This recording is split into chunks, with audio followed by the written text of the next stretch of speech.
শুরু করুন, আপনি কোথা থেকে শুরু করতে চান? আমি অ্যাকচুয়ালি ছোটবেলা থেকে বলতে চাই, আমি ছোটবেলা খুবই দুষ্ট প্রকৃতির মেয়ে ছিলাম। কি করতেন দুষ্টুমি? দুষ্টুমি বলতে আমি একা ছিলাম, বাবার মানে ভীষণ আদর করো, কখনো গায়ে হাত দেয়নি। ওকে। সো দুষ্টুমি এরকম করতাম, মানুষের ঝগড়া লাগিয়ে দিতাম। মানুষের ঝগড়া লাগিয়ে দিতেন? ঝগড়া যেমন আমার বানানো বোনেরা ছিল, ওদের আপাকে যে এক কথা বলতাম, আবার ভাইয়াকে যে আরেক কথা বলতাম। ভয়াবহ ছিল, এটা তো দুষ্টুমি না, এটা তো ভয়াবহ অভ্যাস। ভয়াবহ ছিল।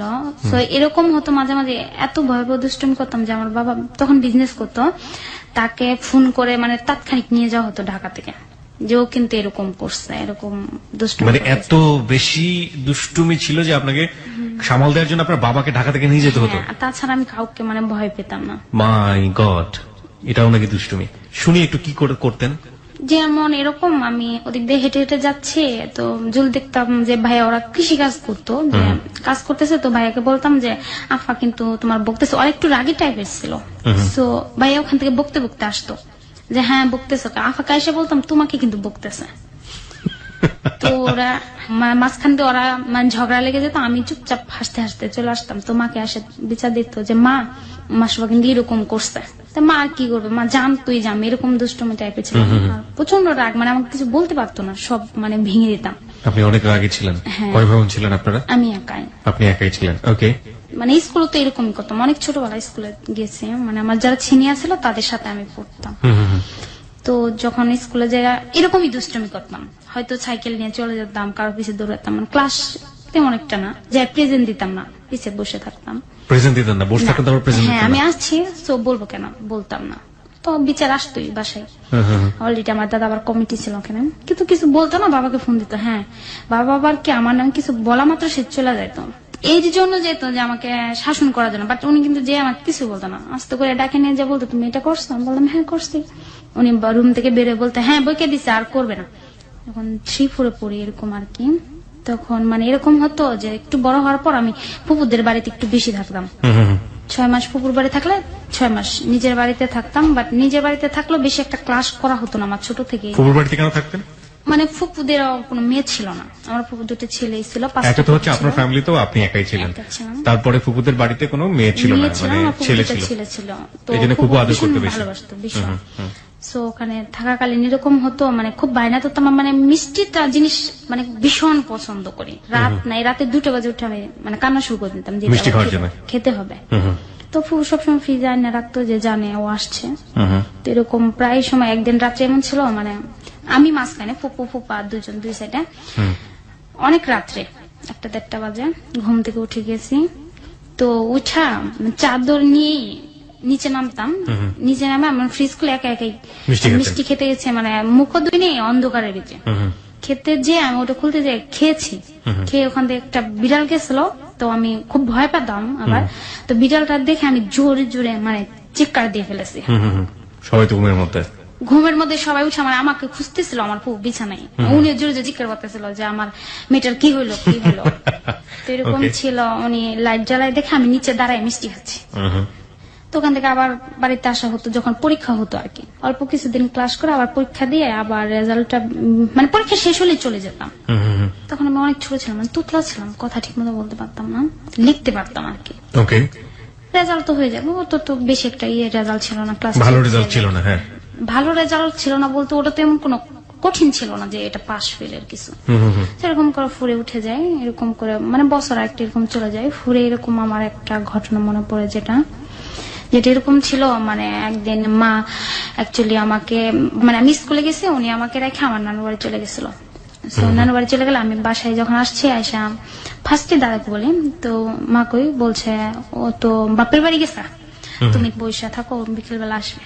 তো আমি তার বসে থাকতে রাজি না, এত কান্না করছি, সব বই ছিঁড়ছে, ছিঁড়ে মানে একটা কোঞ্চা দিয়ে সুতা দিয়ে মালা গেথে সারা বাড়ি, মানে ঘর, আমাদের অনেক বড় একটা ঘর ছিল, ঘর দিয়ে পেঁচাচ্ছিলাম যে আমি আমার থুয়ে কেন গেল। এত কান্না করছি, চোখে বালু টালু দিয়ে মানে কষলে, মানে চোখটা আমার বাম চোখটা একদমই করে ফেলছিলাম, লাল করে ফেলছিলাম পুরো। দাদা গিয়ে তাড়াতাড়ি মাকে নিয়ে এসছে যে ওকে কেন রেখে আসছে। মা আসছেন, আসলে মানে আমি এত রাগ করছি যে আর কথাই বলবো না। তো মানে আমি একটা বুঠি নিয়ে বসেছিলাম যে এখন আমার সাথে কথা বলতে আসলে আমি একটা কূপ দিয়ে দেবো। তো এখন কি করবো, মা তো বারবার দরজা এসে লক করতেছিল যে খুলো, আমি এসে বসছি, খুলো, আমি এসে আমি করতেছিলাম না খুলবো না, চলে যাও চলে যাও। দাদা বারবার বলতেছিল যে খুলো আর যাবে না। তো এরকম করে অনেক বলার পর আর কি খুলে দিই। তো এরকম একটা ঘটনা ছিল ছোটবেলা। যখন আমি 5-এ পরীক্ষার আগে দিনের সময় হতে পারে, স্কুল থেকে আমার এরকম একটা রুটিন ছিল, আমি স্কুল থেকে 3 বাড়ির আগে থেকে চিল্লাতে থাকতাম, মা মা আমি কিন্তু এসে পড়ছি, এখান থেকে মানে ভাত বেড়ে রাখো। মানে কাপড় না খুলে ব্যাগ নিয়ে ওখান থেকে চিল্লাইতাম। তো আমার মা আবার প্রত্যেক দিন মানে আমাদের একটা পুল ছিল ওই পর্যন্ত মানে আগে যে আমার জন্য ওয়েট করতো যে কখন আসবে। একবার স্কুল যাইতে শুনতে আসতে হতো, সবাই একা যেত, আমি যাইতাম না, জিদ ধরে বসে থাকতো। ওদিনও এইভাবে আসছিলাম চিল্লাই চিল্লাই। তার আশেপাশে আমার আপারা দেখে মানে গ্রামের আসলে টাউনের গ্রামের অনেক ডিফারেন্স, এইভাবে কথাগুলো চলে না। তো ওখান থেকে আপা বলতেছিল যে এখান থেকে চিল্লাই চিল্লাই তো যাওয়া লাগে, দুনিয়ার আর মানুষ কি মানে স্কুল করে না, তুই একাই করিস। তো এটা করলে আমি খুব মানে মুখ ভেঙাতাম আর কি, ওনাকে মুখ ভেঙে আপার মুখ ভেঙে বলছি আবার যাইও আমাদের বাড়িতে। তখন আর আব্বা গেলে যাইও একটা কিছু নিয়ে আসলে ভাগা তুলতে, তখন দিব না, এখন আমাকে মানে এইভাবে বললাম। তো ওখান থেকে আসতেছিলাম, আসতে সময় আমার মানে চাস্তো দিদি বাড়ি যেটা, ওখানে একটা পুকুর ছিল, একটা গাছ ছিল জিগার গাছ বলে, ওখানে হেলান দিয়ে মনে হয়, স্বাভাবিক কতটা মনে নেই। সো ওখানে একটা ছেলে দাঁড়িয়ে ছিল খুব কালো করে, আমি কিন্তু চিলে চিলে আসতেছিলাম। মা যখন স্বামী গেছে আমি মাকে সবসময় ব্যাগ দিয়ে দিতাম, আমি নিতাম না মানে, আর মানে মুখ ভেঙে ভেঙে আসতেছিলাম। মানে কালো ছেলে দাঁড়িয়ে, কালো মানুষ মানে আমি সুন্দর না, বাট আমি কালো মানুষ খুবই করতাম, যে কালো কালো বলতেই থাকতাম। কালো দেখে আমি ও চিনি না কিন্তু, বাট আমি ওকে ভেঙে দিয়ে আসতেছিলাম। এভাবে বাড়িতে আসে খাওয়া দাওয়া করে মানে ড্রেসটা শুধু চেঞ্জ করতে যতক্ষণ এমনি চলে যেতাম যে খেলতে হবে। দৌড়ে আসে চলেছে ওই দিদির বাড়িতে আসতাম, ওরা আমার ফুপুরা বেশি একটা সিনিয়র ছিল না, 2-3 বছর। তা আসলে ওদের সাথে খেলতাম, খেলে মানে আসছে, আসে বলতেছে ওটা কে আসছে, হ্যাঁ কালো করে কে আসছে আমার বাড়িতে। তো ফুপু বলতেছে, আমি ওকে চিনতাম না যে আমার ফুয়াতো ভাই, বলতেছে ওইটা আমার আপার ছেলে। তো বলছি ও কে আসছে, তো কালো কে, সামনে বলছি। ও বলতেছে হ্যাঁ ও আসছে, ও এখান থেকে আমাদের এখানে থাকবে। এটা আমার ফুপু। আপনার ফুপু এটা বলছে। আর ও ছিল সম্পর্কে আপনার কি হয়? ফুপাতো ভাই। মানে আপন ফুপাতো ভাই না, চাচাতো ফুপাতো ভাই। চাচাতো ফুপাতো ভাই সম্পর্কের আর কি। হ্যাঁ সম্পর্ক, ওরা ঢাকা থাকতো, আমি চিনতাম না। ওকে। সো বলতে থাকবে নেক্সট দিন আর পরের দিন আর কি সে আমার সাথে স্কুল যায়, আমাদের স্কুলে ভর্তি হওয়ার জন্য। ক্লাস 5 থেকে আমরা একসাথে লেখাপড়া করি। মানে একই ক্লাসে ছিলেন আপনি? হ্যাঁ, ও সিনিয়র ছিল 3-4 বছর মতো বড় ছিল আপনার। হ্যাঁ, তারপরে ও ছোট ক্লাসে ভর্তি হলো আপনার সাথে? আমার 2 ফুপু, ভাগ্নি ও আমি একসাথে একই ক্লাসে পড়তাম। একই ক্লাসে, আমি ছোট ছিলাম, মানে বললাম না আমার ক্লাস 1-2 মানে নামই আমার লিখে নাই। আমার দাদা এই কমিটি ছিল, বলছে যে ও যদি ফেল করে তো ওকে নিচে নামাই দেবো, বাট আমি কথা বলতে পারতাম না, বাট লিখতে পারতাম খাতায়। সো এইভাবে আর আমার নামানো হয়নি। উঠে গেছেন? হ্যাঁ উঠে গেছে। ওকে। সো ক্লাস 5 থেকে একসাথে এরকম লেখাপড়া করতাম, মানে বছর একটা চলেই গেল, এইটা সেটা খেলা করতাম, কুতকুত এটা সেটা। বাট ও আমাকে খুব আদর করতো ছোট থেকে। তোর মা বাবা ছিল না ওকে, আমার মা ওকে আবার ভীষণ ভালোবাসতো, মানে যেটাই করুক না কেন আর কাউকে দেখে না দেখে ওকে দিয়ে খাইতো। বেশিরভাগ সময়টা আমাদের রুমে থাকতো। তখন অনেক ছোট, ওইসব কিছু বুঝি না। তখন আমার একটা ভাই হয়, মানে ও তো অনেক ছোট ছিল, ওকে আমি হিংসেই করতাম বলা চলে। মানে আমার বিরক্ত লাগতো যে ও কেন হলো, আমি একা ছিলাম, এটা ভালো ছিলাম, মা ওকে টাইম দিত, এটা আমার অসহ্য লাগতো। ওকে আলাদাই রাখতাম, প্রায় সময় খাটে শুলে মাকে বলতাম যে ওরে আলাদা করতে দাও, মানে আমি মাকে ধুয়েই থাকবো, এরকম ছিলাম। তো তখন ভাইয়া আসে ডাক দিত, রাজীব এসে ডাক দিত, মানে যাসো আমরা খেলি গা, চলে যায়। তো ওদের সাথে এইভাবে যেতে যেতে মানে বেশি সময়টা মার থেকে আর কি আস্তে আস্তে একটু একটু করে আর কি সরে যায় আর কি, খেলাধুলাটা এটা বেশি হয়। মানে মা যেহেতু আপনার ছোট ভাইকে সময় দিচ্ছে, যেহেতু রাজীব এখানে আছে আপনাকে একটু আলাদা টেক কেয়ার করছে, সুতরাং মার কাছ থেকে ধীরে ধীরে সরে যাচ্ছেন। 5-এ থাকতে এরকম একটা ঘটনা ছিল, তখন তো আমি অনেক ছোট, এসব কিছু আমার মানে মাথায় ক্যারি করি না। তো কুতকুত খেলতেছিলাম, কুতকুত খেলতে ভাই এমন করতো যে মানে আমরা দুইজন 2 দলে পড়তাম, ও কিন্তু কখন আমাকে খেত না, দুম দিয়ে মানে মরা দেয়া যেটাকে বলে, ধরতো না, মানে আমাকে বলতো তুমি জোরে জোরে দৌড় দাও, আমি তোমাকে খাবো না। আমাকে খেতে হতো, আমি বলতাম তুমি তো বলছো আমাকে খাওয়া না, খাওয়া মানে আমি যেটা বুঝতে পারছি যে কুতকুত খেলা আলটিমেটলি, হ্যাঁ এটা আলটিমেটলি ছুঁয়ে দিলে যেটা হয় যে বাদ হয়ে যাবে, সে কাজটাও করতো না। তো যদি ছুতে পেত তো আমি বলতাম তুমি না বলছো আমাকে ছোবা না, এখন আবার ছোকে। তো বলতো তুমি জোরে জোরে দৌড় দাও, আমি তো ছোট ছিলাম পারতাম না, বেশিরভাগ পড়ে যেতাম। বলে যেমন 5-এ বার্ষিক পরীক্ষা হয়ে যায় এরকম আর কি, তো সিনিয়র ছিল। সো আমাকে একদিন মানে পুকুর পাড়ে, সেই পুকুর পাড়ে দাঁড়িয়েছিল, আমি আমার ওই যে ভাইটাকে নিয়ে আসতেছিলাম বলতে, আমার ভাইটা মানে অনেক মোটা ছিল, আমরা সবাই মোটা ছিলাম, আমিও ছিলাম। ও কোলে না, হাতে ধরাই ধরে নিয়ে মানে দুধ নিয়ে, ওজনা দুধ করতো, যেটা আমাদের গায়ে দুধ ছিল না তখন। তো দুধ নিয়ে মা, বেশিরভাগ করতাম না, মানে আমাদের ওখানে 2টা মেয়ে কাজ করতো অল টাইম। তোরা ধানের কাজ করতেছে মার সাথে, অনেক ধান, তো মা বলতেছে তুমি যাই তোমার দাদা বাড়ি থেকে, ওটা আমার এক চাস্তো দাদা, বেশি দূরে না, যে যাই দুধটা নিয়ে এসো। তো আমি ওকে নিয়ে আসতেছিলাম। তো আসার পথে ভাইয়া বলতেছিল শোনো শোনো তোমার একটা কথা বলি। তা আমি দাঁড়াতাম না, আমি বলতাম না আমি এখন যাই। তো ওই টাইমে ফার্স্ট টাইম যেটা আমি বুঝি না এখনো বলবো, মানে এইটুকু বলছিল যে তোমাকে না আমি অনেকটা পছন্দ করি আর কি। এটা ও বলেছিল? হ্যাঁ, রাজীব বলেছিল যে তোমাকে অনেকটা পছন্দ করে, আই লাভ ইউ। আমি তো এর মানেই বুঝি না। পছন্দ করে কি বলেছিল? যে পছন্দ করেছে, আই লাভ ইউ এরকম বলছিল। আচ্ছা। সো আমিও চুপচাপ মানে বড় বড় চোখ করে তাকিয়েছিলাম, মানে কিছু বুঝি না। এটা যেমন আবার শুনতাম, তো তখন 5-এ পড়ি, শুনতাম এটা। কি শুনতাম? মানে লাভ ইউ, যেমন মাসে মানে ছবি দেখলে এটা সেটা। আমি আবার টিভি ছোট থেকে বেশি একটা টিভি গানে এইসবের প্রতি বেশি একটা ছিল না। আচ্ছা আচ্ছা। তবু একটা আছে না যে বড় হওয়ার সাথে মানুষ শুনছে যে আই লাভ ইউ, এটা সেটা বলে, বাট ও বলে আমি ভাবতাম যে এটা তো খারাপ কথা। মানে তখন আপনার ধারণা ছিল এটা খারাপ কথা? হ্যাঁ, এটা তো খারাপ কথা। সো ওর সাথে তার খেলবোই না, মানে আমার খুব রাগ হয়েছিল।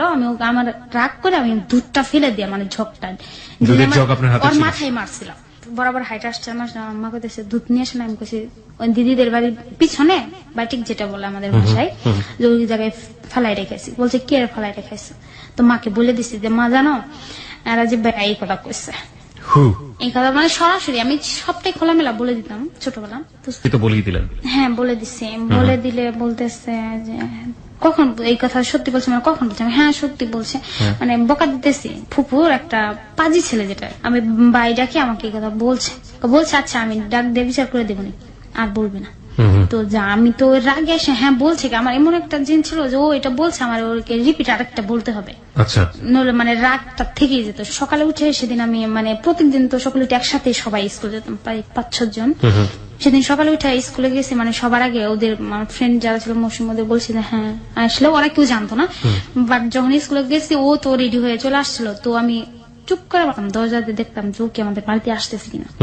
তো ও যদি আমাদের বাড়িতে যদি দেখতাম যে রাস্তা দিয়ে আসতেছে, আমি পিছন আরেক দরজাতে বেরিয়ে, মানে আমাদের একটা খাল ছিল ঘরের পিছনে, খালের পাড়ে পলাই চলে যেতাম যে ওর সাথে আমি স্কুলে যাইতেছি না, আলাদা আলাদা যাবেন, একাই যাবো। তো এরকম করে একাই যেতাম। মানে কেউ তখন এই বছরটা কেউ জানাজানি ছিল না, তখন তো বার্ষিক পরীক্ষা হয়ে গেল। যখন স্কুলে ভর্তি হবো, মানে আমার দাদা বলতেছিল মাদ্রাসায় ভর্তি করে দেওয়ার জন্য। তো আমার ফুপু আবার উনি বলেছেন না মাদ্রাসা ভর্তি হওয়া লাগবে না, হাই স্কুলে হোক। হাই স্কুল বলতে গার্লস স্কুল, আমার ফুল যেটা পড়তো আর কি। তো গার্লস স্কুল বলতে আমি খুব খুশি যে এখানে তো ছেলেরা নেই। বেশিরভাগ আমি আই লাভ ইউ বলবে না, আই লাভ ইউ বলবে না, এটা যেমন অ্যাকচুয়ালি আমি মিশতাম না বলতে কোনো ছেলের সাথে না, আমার বাচ্চা তাদের সাথে। গার্লসে বলতেছি সেই বছর আবার এটা করছে যে আমাদের গার্লস স্কুলটা, মানে আমার ফুপুরা যেবার পরীক্ষা দেয় এসেছি, ওই বছরটা খুবই খারাপ রেজাল্ট হয় একটা। হওয়ার পর সরকার থেকে অনুমোদন আসে যেটা গার্লস অ্যান্ড বয়েজ উভয় হয়ে যাবে। তো আমি তো ভর্তি হয়ে আমি তো জানি এটা গার্লসে আছে। তো ভর্তি হওয়ার পরে শুনি এটা বয়েজ হয়ে গেছে। রাজীব সেখানেই ভর্তি হয়েছে।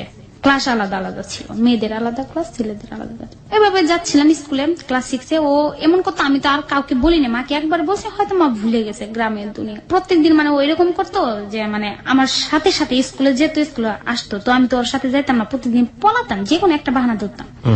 কিংবা যেদিন দেখতাম যে না ও পিছিয়ে নিচে, আমি মানে স্ট্রাইক ঘুরে চলে আসতাম, আমি স্কুলেই যাবো না। যখন দেখতো যে ভাই আমি ওর সাথে স্কুলে না যাই, তো ওখানে কিন্তু আমাদের বাড়ির সামনে দূরে একটা পুল ছিল, সে আমার অনেক আগে বের হয়ে যেত, মানে দেখতো যে আমি যাতে না দেখি। বের হয়ে আসে ও চুপ করে পুলের এক করার ভার যা ছিল ওখানে লুকায় বসে থাকতো। তো আমরা যখন আইসে যেতাম বাড়ি থেকে বের হয়ে, তখন তারা রিটার্ন বা প্রত্যেকদিন ঘুরে যাওয়া যাইতো না। গেলে তো আবার হয়তো আদরে 1-2 দিন বকবে না, 3 দিনের দিন তো অবশ্যই আবার টাইনে নিয়ে স্কুলে অবশ্যই দিয়ে আসতো। তো চুপ করে বসে থাকতো দেখ রাস্তায় এসে। যখন আমরা হাইটা মানে অনেকটা সামনে চলে যেতাম, তখন পিছিয়ে থেকে মানে বের হয়ে আস্তে আস্তে হাইটা হাইটা আসতো। তখন পিছন দিন তাকায় দেখুন কি লাভ হইলো পলায়া, মানে ও প্রতিদিন পিছিয়ে যাইতোই, এতে কোনো মিস নাই। 6-এ পরীক্ষা হয়ে গেল, এরকম 7-এ উঠে গেলাম। এদিকে কোনো ডিস্টার্ব হতো না, আমার বাচ্চাদের সামনে কেউ কখন আমাকে কিছু বলতেই সাহস পেত না। বাট আমার একটা ছিল খুব খারাপ লাগ বলবো, সেটা হলো মানে যেখানে যেতাম মানে ছেলেরা বেশি একটা অ্যাট্রাকটিভ ছিল, মানে প্রপোজ জিনিসটা মনে হয় বেশি একটা হয়েছিল আপনার ক্ষেত্রে, আপনি সেটা মনে করছেন? ওকে। যে কোনো ছেলে মানে মানে পিছিয়ে থাকতো, এরকম একটা কিছু বলতো। তো ভাইয়া কি করতো, ওরকম সবসময় পিছিয়ে লাগে থাকতো, যাতে কেউ কিছু না বলতে পারে। মানে সবসময় পিছিয়ে যাইতো। যদি কোনো ছেলে 1 দিন 2 দিন 3 দিন এসে সামনে এসে কিছু বলতো, তো ওকে সরাসরি ডেকে বলতো হ্যাঁ চিনো সেটা কে। আর এমনি আমাকে সবাই চিনে আমাদের পাড়াতে, আমার এক নামই চিনে, আমাদের খনখনি বেগম। খনখনি না, মানে আমার সামনে মানে খুব মানে আমার নামটা বললেই মানে চিনে, অমুকের নাতি বললে আমার দাদার নাম জি বুঝতে পেরেছি আমি। হ্যাঁ, ভাইয়া পিছে ডাক দিয়ে সুন্দর করে ডাক দিত, ওকেও চিনতো, ও তো নাতি ছিল। তো বলতো তুই জানিস এটা কে? ওকে। ও বলতো হ্যাঁ তোর মামাতো বোন। মামাতো বোন হলেই হবে, এটা আমার বউ, এর সাথে আমার মানে সবাইকে এটা বলতো? সবাইকে, মানে এর সাথে আমার এঙ্গেজমেন্ট হয়ে গেছে, এর সাথে আমার বিয়ে হবে। হ্যাঁ তো তুই দেখতেই পারে না, মানে তো ওর সাথে টোটালি কথা বলতাম না, একদম না। এক বাড়িতে থাকতাম তবুও কথা বলতাম না, 1 সেকেন্ডের জন্য না। ওই ঘটনার পর থেকে? হ্যাঁ, এবং কি আমাদের ঘরে আমি ওকে আসতে দিতাম না, এরকম ছিল। বাট ও আবার সাহসী বলা ছিল, ও মানে সুযোগ পাইলে মানে যেটাকে বললাম জোর কথা, হ্যাঁ বলবি না একটা, যখন মানে তুমি করে বলতো, তুই বলতাম যাদু তুই পছন্দ করতাম, বাট বলতে হ্যাঁ তুমি বলবা না কেন, হ্যাঁ কোনোদিনও বলবো না। তো জোর কথা হ্যাঁ না বললে খবর আছে এইটা সেটা, বাট আমি জানতাম যে ও কিছু করতে পারবে না, বাট ভয় দেখাতো, ধরতে পারলে হয়তো একটা চর মারে দিত। তো এরকম করে যাচ্ছিল। যখন 7 পর, তো ওর উপরে আমার প্রচন্ড রাগ ছিল, যেটা বলা ছিল আনলিমিটেড। আমার এই জিনিসটা বেশি রাগ লাগতো, আমি একটা বান্ধবীর বাড়ি যাচ্ছি, ও আমার পিছে পিছে দিত। তখন আস্তে আস্তে কিন্তু মানে সবসময় পিছু নিলে একটা জিনিস, গ্রামের মানুষ একটা জিনিস যতই ভাই বোন হোক, এটা মানে ওদের চোখে পড়ে যায় যে সবসময় ওর পিছে কেন। বান্ধবীর বাড়িতে যেতাম, ও পিছে যায়, শাকের পাড়ে দাঁড়িয়ে থাকতাম, আমরা যাইতাম, খাইতাম, রান্না করতাম, এসে দেখতাম ও সবসময় বলতে এই ও তোর ভাই তো তোর সবসময় তোর পিছে পিছে থাকে কেন। লেটার লিখতো অধিক পরিমাণ। আপনাকে দিত? হ্যাঁ দিত, মানে এরকম করে দিত। ঘরে আসতো, আইসা যে কোনো হয়তো বালিশের নিচে আমার বইয়ের, বেশিরভাগ বইয়ের পেজে রাখে রাখে চলে যেত। আমার বলতো দেখছো, আমি স্ট্রাইক না করে দিতাম, আমি তো জানি না দেখবো কই থেকে, কিন্তু আমি দেখতাম, দেখে আবার ওগুলা ঝরে যে একটা ট্রাঙ্ক ছিল আমাদের ভাঙা বলা ছিল এক কর্নারে, ওর কোনো কাজে লাগতো না, তো আমি ওদের ভিতরে রেখে দিতাম, বেশিরভাগ পড়তাম না। তো মানে এরকম করতে করতে আস্তে আস্তে আর কি গ্রামের লোকেরা মানে টার্গেট করে এটা যে ও সবসময় ওর পিছিয়ে চলে কেন। আর চলে কেন বলতে একটা কথা একজনকে বললে ওটা 2 কান এমনি হয়ে যেত। ও বলতো একজনকে ডাকে যে ওর সাথে তোমার এঙ্গেজমেন্ট হয়ে গেছে, বিয়ে হবে, এটা সেটা। ও আরেকজনকে বলতো, ও আরেকজনকে বলতো, এরকম করতে করতে কিছুটা শোনাশুনি হয় ক্লাসে, যেটা স্কুলের ব্যাপার, যেটা বাড়িতে হয় না তবুও বেশি একটা। এরকম করে স্কুলে মানে কি আমাকে খেপাতো, যেমন বলতো হ্যাঁ এই যে রাজীবের গার্লফ্রেন্ড আসছে, এই ভাষাটাও হয়তো অতটা বুঝতাম না, কিন্তু এটা আমার খুব বিরক্ত লাগতো। লাগলে ওর প্রতি আমার প্রচুর একটা রাগ ছিল যে ওকে কি করা যায়। বান্ধবীরা খুব চেলাইতো আমার যে হ্যাঁ গার্লফ্রেন্ড এরকম কত কত কইছে, দেখ আমি ওর কিছুই হয় না, ওকে তোরা যা কোস আমি ওরে তাই করতে পারবো, আমি বাট ওরে আমি পছন্দ করি না, তো কি ওরে কিছু করতে পারবি, আমি কিছু মানে তোরা যা কোস, তবে বাসায় যায় না, পিটাইতে পারবি, চর মারতে পারবি, আমি পিটাইতে না, আমি ওর হাতটাও কাটে ফেলাইতে পারি খুব মারে। তো আমার এক বান্ধবী ছিল খুব চেতাই দিত মানুষের, ও বলতো হ্যাঁ হ্যাঁ তাহলে তুই যদি কাটতে পারস তাহলে কাটার ব্যবস্থার জিনিস আমি আইনে দেবো। তা আমার আবার খুব রাখছিল, হার মানতে রাজি না। আমরা আচ্ছা তুই যদি জিনিস আইনে দিতে পারস আমি কাটতে হবে, কয় কি আচ্ছা তাহলে একটা বেট, যদি তুই যদি কাটতে না পারস তাহলে 19 জনকে 19টা পটেটো আর 19টা চকলেট খাওয়াবে। আর বলছে আর যদি কাটতে পারি, ওর হাত একটু কাটলি হলো, কয় হ্যাঁ কাটতে পারলে তোকে খাওয়াবো, এই যা টাকা আসে তোকে দেবো। তো কি করে আমাদের স্কুলের সাইডে তখন মানে 1 টাকা ব্লেড পাওয়া যায়, তো ব্লেডটা কিনে নিয়ে আসে, কিন্তু আমি কিন্তু ভয় পাচ্ছিলাম, মনে মনে যে এটা কি টিম নেই, এখন পিছাইতে পারতেছিলাম না, পিছাইলে কবা হ্যাঁ আসলে আমরা যেটা মাইন্ড করছি সেটাই।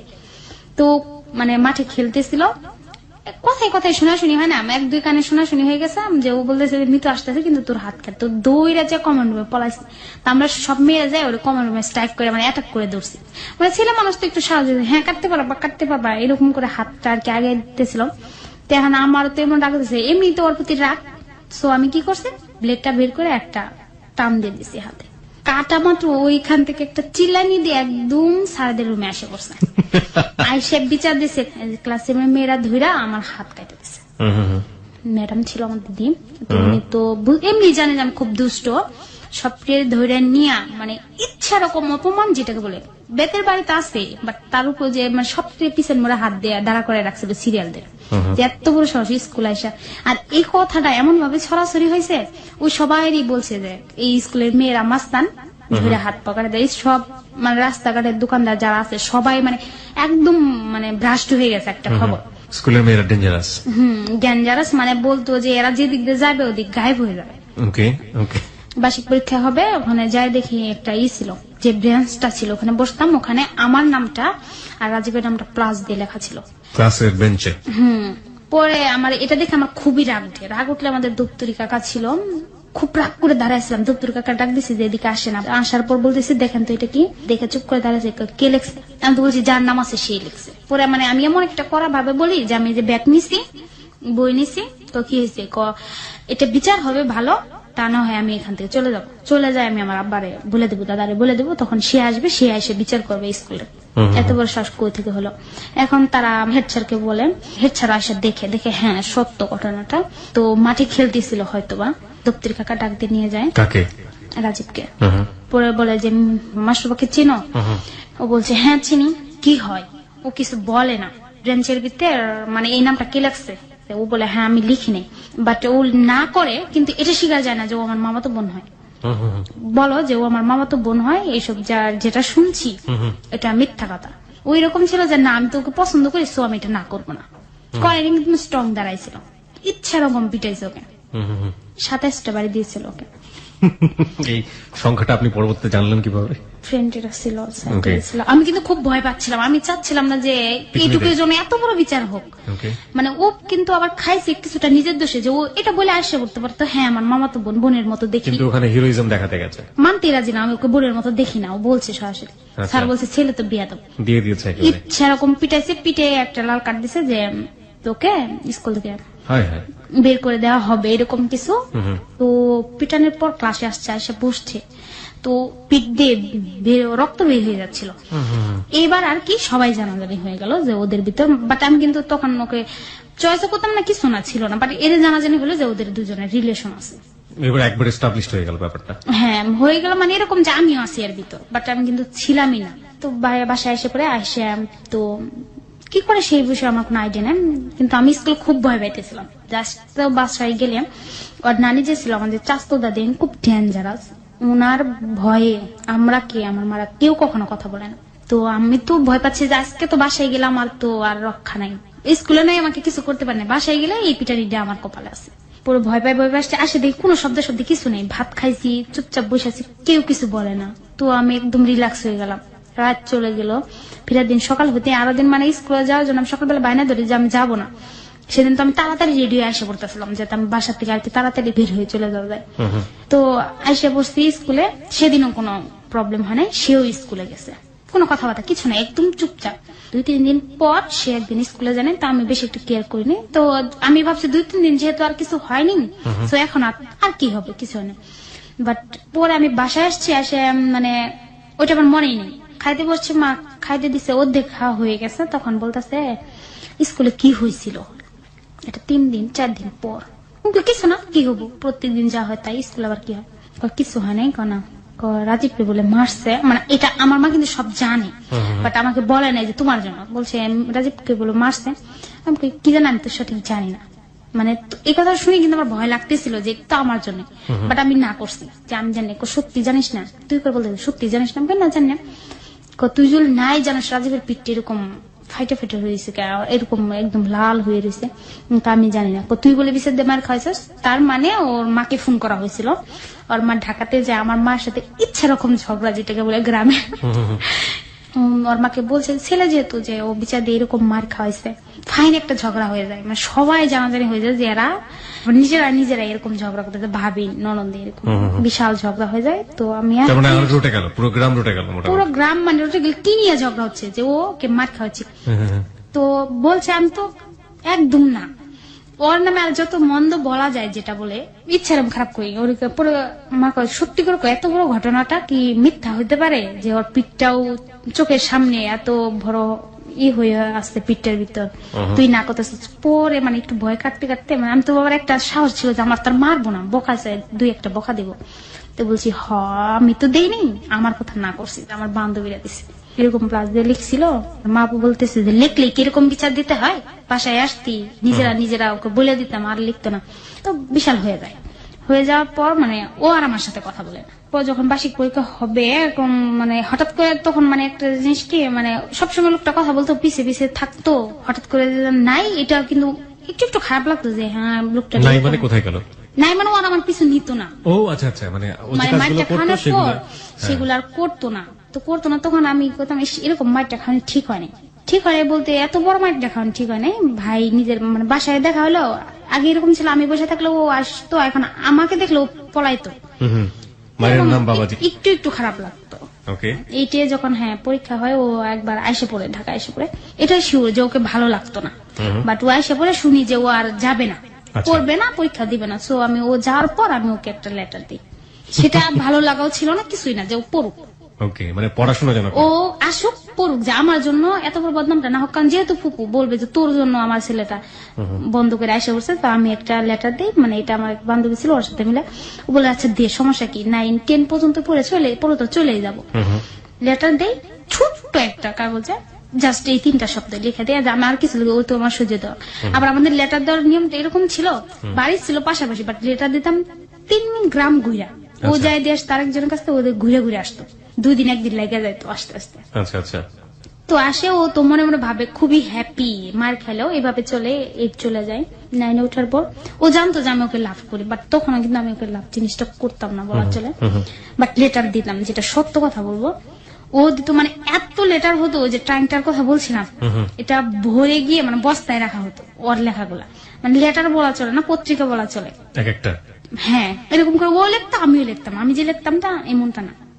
এ হওয়ার পর অনেকগুলো লেটার হয়েছে, আমার 21-22টা মতো হলে ও আমার কাকাকে এগুলো সব দিয়ে দেয়। পরে শুনি কয়, দেখো তোমার বাস্তি যতগুলো মার খাওয়াইছে আমাকে, এখন ও দিয়ে আমার পিছে পিছে ঘুরে। কতদিন পরে কাজটা করে? 8-9 মাস পরে এরকম। 8-9 মাস পরে, যখন আপনি চিঠিপত্র দিয়ে মোটামুটি তাকে হৃষ্টপুষ্ট করে দিয়েছেন, না 8-9টা চিঠি দিয়েছেন, হ্যাঁ, ততদিনে কি আপনি তাকে বলেছেন যে আপনি তাকে পছন্দ না, করেন? একবার মুখে বলিনি। চিঠির মধ্যে কি থাকতো? এই যে হ্যাঁ, আমি আপনাকে পছন্দ করি, আপনি আসেন পড়েন, সমস্যা নেই, আমার পিছু নিয়েন না, পাশাপাশি চলেন, এটা সেটা। ও যাটা লিখতো ওটার বিপরীতটা যেটা আসে আর কি, যা বুঝতাম আর কি। ওই সময়টাতে ও আপনাকে কি লিখতো? পছন্দ করে, ভালোবাসে, এই টাইপের কথা লিখতো? হ্যাঁ, ভালোবাসা, আই লাভ ইউ এটা লিখতো, আর মানে নানান কিছু লিখতো, যে আজকে খেলতে যাব, এইটা সেটা, এই সব কিছু। আচ্ছা, তখনও আপনাদের বাড়িতে আসেনি 8 মাস 9 মাস যাবত? না, ও তো আমাদের বাড়িতেই। তো চিঠিটা কোথা থেকে লিখতো? ও রুমে থাকতো, আমি আমার রুমে। আমি ঠিক বুঝলাম না, পাশের রুম থেকে পাশের রুমে চিঠি লিখছে? আমাদের মাঝখানে তো আমার চাচাতো ফুফাতো ভাই ছিল না। না, তাহলে চিঠিটা কোথা থেকে লেখা হতো? আপনি কোথায় এসে বলতেন যে আসেন পড়েন? কোথায় গিয়ে পড়বে? পড়াশোনা তো বন্ধ করে দিয়েছে ততদিন নাকি? না না, তাহলে পড়াশোনা বন্ধ বলতে ও ঢাকা চলে গেছিল, যারা আসবে না, তারপরে তো আবার চলে আসে। ওরা আসে হ্যাঁ। কিছুদিন পর, 15-20 দিন পর। 15-20 আসার দিন পর পর আসে। আমি ওকে ছোট একটা কাগজে লেটার আমার বান্ধবীর কাছে লিখে দিই, যে ওকে বলো যে আমি ওকে পছন্দ করি, ও থাকে পড়ুক। তো আবার বান্ধবী এসে ঘুরে ওকে দেখা হলে দিয়ে দেয়, উপরে তো হ্যাপি, ও আর যাইতো না, পড়বে এখন। আপনারা পাশের রুমেই থাকতেন, পাশাপাশি থাকতেন? পাশাপাশি বাড়ি মাঝখানে 2টা ঘর ছিল। কিন্তু চিঠিটা বান্ধবীদেরকে দিতেন? দিয়ে মানে অনেকটা এক মহল্লা ঘুরে আসতো, একদিনও লেগে যেত। ওকে। পরে আমার কাকা নিয়ে এসে বলতেছে এগুলো কি। মানে দুষ্ট ছিলাম, বাট আমি এইসব ব্যাপারে অনেকটাই লাজুক ছিলাম, কারণ বাড়তি কোনো ছেলেদের সাথে মিশতাম না, ভীষণ একটা লজ্জা পাই। তারপর বলতেছে যে এখন তো তোর বিচার হবো। মানে আমি এটা শুনি না, এমন কান্না করে, আমি সহজে কাঁদতাম না, স্ট্রং ছিলাম, সেন্সিটিভ হলেও। তো আমি এমন কান্না করি যে আমি আর জীবন এটি করবো না, কান ধরে একদম উঠবস চাচার সামনে একদম। মানে আমার চাচার আবার ওর চাইতে কয়েক গুণ ভালো আমাকে বাসতো। ওকে। তো বলতেছে এখন তো তোর বিচার করবো। পরে আমি কান ধরে উঠবস যে আমি মাফ করে দেন, এই শেষ, আমি আর করতাম না। ও যে দিয়েছে নিয়ে নেন, ও দিছে 4-5টা রাইখা মোটামুটি 2 বস্তা নিয়ে এসে বসে, জানি না পরে কি করছে। পরে আমি হ্যাঁ দাঁড়ান, আর তো চিঠি দিয়ে দিতে পারতো না, মানে যেহেতু কাকার কাছে দিয়ে দিছে, তো এরকম দিয়ে দিলে আমি আর লেটার লিখি না। তো ফিরে লেটার না লিখলে, যেমন ভাইয়া রাজীব লেটার লিখতো আমাকে, লেখা দিত, আমি পুরো রাখি, 2-3টা রাখে দেওয়ার পর যখন মানে রিপ্লে কোনো উত্তর না দিই, তো বলতেছে উঠলে কোনো উত্তর আসে না কেন। আমি বললাম সরাসরি, আমি হাইটে গেলে বলতাম আমি আর এই ভুল করতেছি না, তুমি নিয়ে আমার চাচার কাছে সব দিয়ে দিচ্ছ, আমার মানে জিতটা তুমি শাসন করছো, আমি মার খাইছি, ওটার বিপরীতটা করছো। কাছে 50-50, তুমি মার খাইছো, আমি লেটার দিয়ে দিছি, 50-50 কাম বাজে নাই, আমি আর তোমার রিপ্লে কোনো লেটার দিতাম না। পরে ও কি করতো, এটা মানে খুব মজার একটা ঘটনা। ভিতরে একটা আফা ছিল, আফা ডাকতাম দিদি যেটা হয়, ওনাদের ঘর ছিল মাটির দালান, যেটাকে বলে মাটির ওয়াল। তা থাকলে উনি আবার খুব চাকচিক্য ছিল, প্রায় সপ্তাহে 2-1 লিপা ওকে সুন্দর করে রাখতো। তো যখন আমি ওকে লেটার না দিতাম, তো ও কি করতো, ওই দেওয়ালের ভিতরে আঙুল দিয়ে লিখে যাইতো যে এটা করবে, অমুক জায়গায় আইসো, এটা খেলবে, এটা করবা, এরকম করতো। আর নিচে লিখতো যে উত্তরটা লিখো, খাতায় লিখতে হবে না, ওয়ালি লিখো, দেয়ালে লিখো। বাইরে কষ্ট করে লেপছে, আর আপনারা গিয়ে দেয়ালটাকে খাতা বানিয়ে ফেলেছেন। ওকে। আমি আবার ওরটা হাত দিয়ে মুছে দিতাম। ওকে। মুছে আমার যেটা আসতো যে যাবো, বেশিরভাগই লাগতাম হ্যাঁ আমি যাবো না, সরাসরি যাবো না। ও আবার লাগতো যে না আসলে কিন্তু খবর আসছে, তো কিন্তু বাসা থেকে যাই ধরে নিয়ে আসবো। প্রত্যেকদিন এরকম, মানে আর খাতায় কিছু লেখা হতো না, স্কুলে যাওয়া সত্ত্বেও পিছিয়ে যাইতো। আর বন্ধু বান্ধব যেটা বলা চলে, ওর যে ফ্রেন্ডটা, ওরা আমাকে প্রপোজ করতো, করলেও ওদের কাছে তুই এটা কসকে, ওর সাথে তো আমার রিলেশন, মানে সবাই জানা জানি, মোটামুটি সবাই জানে। তো এরকম আফার দেলানের ঘটনাটাই বলি, এটা যেমন রুজ রুজ লিখতাম, তো উনি তো লেখা বুঝতো না, বাট পিছায় এসে দেখতো যে এটা তো দেলানটা কেনাবেড়া হয়ে গেছে, আউলে গেছে। তো উনি বকতো প্রত্যেক দিন যে কারা এরকম করে। কিন্তু আমাদের রিলেশন এটা কিন্তু জানতো যে ওরা এরকম রিলেশন আছে, তো জানলে বলতো যে এগুলো কি লাইলি মজনুর কাম তো না, মানে এরকম আর কি বলতো। তো একদিন এরকম লিখতে লিখতে একদিন আমার এত রাগ করে, মানে আজকে দেলানটা লিখছে, কালকে যে আমরা দুজনে অনেক ফুল ভরে ফেলাইছি। তো আমার এত রাগ করে আমার কাছে বিচার দেয় সরাসরি আমার নাম ধরে। তো আমার দাদা ডাকে নিয়ে সুন্দর করে জিজ্ঞাসা, এই কাজগুলো তো তোমরা করছো না? হ্যাঁ, লাইলি মজনুর কথা লেখার অনেক সিস্টেম আছে, মানে মজা করে বলতে খুব চেপ দিক তোমার দাদারা ইয়ার কি করতো, অনেক সিস্টেম আছে, তো অযথা এই মহিলার দেলানটা কিরে প্রত্যেকদিন নষ্ট করো, ওর তো লিখতে কষ্ট। তো আমি ভীষণ একটা লজ্জা পাই যে এইভাবে তো সরাসরি আর বলা হয় না, একবার চাচা বলছে একবার দাদা বলছে, বলা হয় না। তো আমি আর লিখি না, ভাইয়ের বলে দিই দেলানে আর লিখো না, আফা রাগ করে। তো এরকম ও লেটার দিত, আমি লেটার দিতাম। আবার শুরু হলো। হ্যাঁ, শুরু হলো। একটা ঘটনা মনে পড়ে যে ও আমাদের ভীষণ একটা কষ্ট করতো, তো একলা থাকতো, বাবা মা ছিল না, তো ওর কাছে একটা টাকা থাকলো ওটা কখনো নিজে খেত না, আমার জন্য আর আমার ভাইয়ের জন্য নিয়ে আসতো। মানে আমার ভাইকে এসে বলতো ভাইয়া না দুলা ভাইটা, তো আবার ছোট ছিল, কিউট ছিল, তো ডাকতো, আর এক সময় একটা চকলেট দিত, নিয়ে নিয়ে আসে বলতো, ওর তো দরকার ছিল খাওয়ার। তো একটা ঘটনা মনে পড়ে, আমাদের বাড়ি থেকে অনেকটা দূরে একটা মেলা যাকে বলে তিক্ত হয়, ওখানে সে ও মাত্র মনে হয় 40 টাকা না 50 টাকা নিয়ে গেছিল, ওটাও তাকে 20 টাকা মনে আমার মায় দিছিল। অনেক দূরে পথ, মানে হাইটে গেছিল, যায়া ওখান থেকে আমার জন্য একটা চুড়ির আলনা, 2 জোড়া কানের দুল, একটা শাবনুরের একটা ছবির পোস্টার। আমি আপনার জন্য শাবনুরের পোস্টার? হ্যাঁ, আমি শাবনুরের অনেক ছিলাম, ছবি না দেখলে ওর ভালো লাগতো। ওকে। তো ওর একটা পোস্টার, এটি মানে ওই টাকাটা দিয়ে ও নিজে না কিছু খায়, আমার জন্য নিয়ে আসছিল। নিয়ে আসলে আমি আবার কেমন ছিলাম, ওর কোনো জিনিস আমি নিতাম না, রিপ্লে আবার ঘুরাই দিয়ে যেতাম ওর ঘরে। ও কিনা আমার ঘরে দিয়ে আসতো, আমি কি চুরির আলনাটা রেখে বাকি সব ওর ঘরে দিয়ে এসছি। আবার টাকাটাও দিয়ে যেতাম, যে চুরির আলনাটা 20 টাকা নিয়েছে, 20 টাকা দিয়ে যেতাম। মানে আমার কেমন জানি খারাপ লাগতো যে ওর তো আব্বা আম্মা নাই, ওকে কে দিবে, আমাকে তো দেয়, আমি যখন যেটা চাচ্ছি পাইতেছি। তো এরকম করেই ক্লাস 9-এ তখন বার্ষিক পরীক্ষার আগে হয়তো লেটার লিখতে লিখতে একটু একটু ওকে হয়তো ভালো লাগতে শুরু করছে, মানে ভালো বাইসে ফেলাইছি যেটা বলা চলে। বাট মানে মনের অজান্তেই কখন ভালোবেসে ফেলেছেন বুঝতেই পারেননি? বুঝতে পারিনি। তো একটা জিনিস হয়েছে আমার সাথে, সেটা বলেছে যতটাই চঞ্চল ছিলাম ততটাই নীরব হয়েছি, মানে ভীষণ একটা লাজুক বলা চলে। আমি কারো চোখে তাকিয়ে কথা কখন এটা কখন ক্লাস 9-এ? This is a very important point প্রিয় শ্রোতা। এটা হচ্ছে অ্যাডোলেসেন্স পিরিয়ড যেটাকে বলে, যে বয়সন্ধিকাল। বারবারই আমরা হ্যালো 920 তে খুব বেশি এমফাসিস দিই, এবং ক্লাস 5 থেকেই শান্ত ছিল। শান্ত বলতে ও ক্লাস 5 থেকে আমার পিছে মানে লাগিয়ে থাকতো। বুঝতে পেরেছি, 4 বছরে এসে মোটামুটি হাসিল করে ফেলেছে। না, আমি যেটা বলছিলাম যে আপনি হঠাৎ করে শান্ত হয়ে যাওয়ার পেছনের কারণটা হচ্ছে, মানে ভীষণ লজ্জা পাইতাম, ভীষণ। ওকে মানে ওকে দেখলাম রুমের বাইরে বের হতাম না, ওকে সরাসরি। মানে আপনার চঞ্চলতা তো আগের চেয়ে কমে গেছে? কমে গেছে বলতে ভীষণ করতাম ওর আর মায়ের পিঠ যা করা দরকার করতাম। ওর ঝুল দেখতাম যে না এই জায়গায় আমার এটা না করলে আমি ঠকতেছি, সো আমি ঠকে চলে আসে করতাম, খেলতাম না। মানে আলটিমেটলি ওকে দেখলে একটা প্রচন্ড লজ্জা পেতেন? লজ্জা মানে আমি ওর সামনে পড়তে রাজি ছিলাম না। ওকে, লেটার লিখতাম বাট সামনে পড়বো না। যেটা হয় আর কি, বয়সন্ধিকালে এক ধরনের পরিবর্তন আসে শরীরে এবং মনে, সেটাই হচ্ছে। ওকে ফাইন, তারপর এই সময়টা 9-এর সময়টা এরকম বলা চলে, আমাদের এলাকা আশেপাশে যে 4-5টা এলাকা সবাই জানতো, এমনকি ওর মা এতে মানে কেউ কিছু বলতো না। আমার বাবা শুধু বলতো যে না ওকে তো ওর কাছে দেব না, ওর মানে লেভেলেও না, ওর কাছে দিব না, বাট ওর মা কিছু বলতো না। আর ওরা খুব ভালো ছিল, ওর নানি যেটা বলে আমার দিদি সবসময় আমাকে রাখবো বলে বলতো। সবাই রাজি, এরকম বলা ছিল, মানে সবাই জানতো, এটা কোনো গোপনের কিছু ছিল না। ফ্যামিলি জানতো অলমোস্ট একদম সবাই, গ্রামের সবাই জানতো? সবাই জানতো, এবং কি এটা হবে এটাও জানতো। হ্যাঁ, শুধু বাবা রাজি ছিল না? আমার বাবা আমার ফ্যামিলি থেকে বলতো যে বড় হবে, লেখাপড়া করবে, এটা আপনি ভুলে যাবে, এটা ব্যাপার না, ওকে কলেজ স্কুল যাবে, ভুলে সব ভুলে যাবে, রাইট।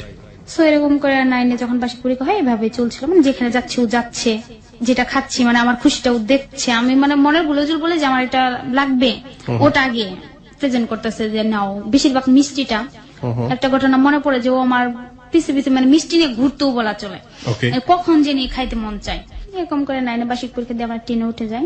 10-এ প্রথম সময় পরীক্ষায় একটা ঘটনা বলি, মানে কিরকম ইনভলভ হয়ে গেছিলাম যে আমরা পরীক্ষা দিছি, পরীক্ষায় আমার রেজাল্টে রুটিনি আমি উল্টা পাল্টা লিখছিলাম। তো আর একটা কথা বলা চলে, সেটা হচ্ছে যে এটা মানে না বললেন জানি না কারোর সাথে হয় কিনা, আমার এরকম রেজাল্ট হয়েছিল যে আমি অঙ্কে 1 পাইছিলাম। মানে এত বেশি প্রেমে মশগুল যে লেখাপড়ার অবস্থা 12টা বেজে গেছে, তাই তো? 12টা মানে 14টা। আমি অঙ্কে 1 পাইছিলাম, ও 13 পাইছিল। এটা আমার আজীবন মনে থাকবে যে এত খারাপ রেজাল্ট আমার লাইফে হয় নাই। সো এই খাতাটা নিয়ে স্যারের দুইটার খাতা একসাথে করে দেখাইছে, এটা তো আমার প্রকাশ হয়ে গেছে ক্লাস 7 থেকে, মায়ের পিঠ দেখাইছে, দেখো লাইলি মজনুর কাহিনী দেখো। হ্যাঁ, রেজাল্ট, বাট কেউ কিছু বলতে পারতো না, হয়তো বাচ্চাটার ভয়ে, মানে এটা আরো বেশি একটা রটারটি হয়ে যায়। গ্রামের কথাটা এমন ছিল, সামনে কিছু বলবে না, লোক আড়ালে অজস্র খারাপ ভাষা যেটা বলে ওটা দিয়ে বলতো। বললে ওকে কি করে, ওকে আলাদা একটা স্কুলে নিয়ে দেয়, বয়স পাশেই ছিল, ওই স্কুলে নিয়ে ওকে ভর্তি করে দেয়। আমি আমার ওই স্কুল থেকে কালচিনি থাকি, 1 বছর আমরা আলাদা থাকি। থাকার পর মানে এরকম হতো, আমি আলাদা হওয়ার পর আমি ওর স্কুলে যাই, কোচিং শুরু করি। প্রতিদিন সকালে যাই ওর স্কুলে যাই, কোচিং করে আমার স্কুলে আমি আসতাম। বাট দেখা সাক্ষাৎ এটা হতো ট্রেনে, এরকম করে চলছিল আর কি। যে কোনো ফ্রেন্ড সার্কেল সবাই জানতো ওদের বিয়ে ঠিক হয়ে গেছে, মানে সবাই এলাকার অলমোস্ট, আমি যেখানে যেতাম ও যেত।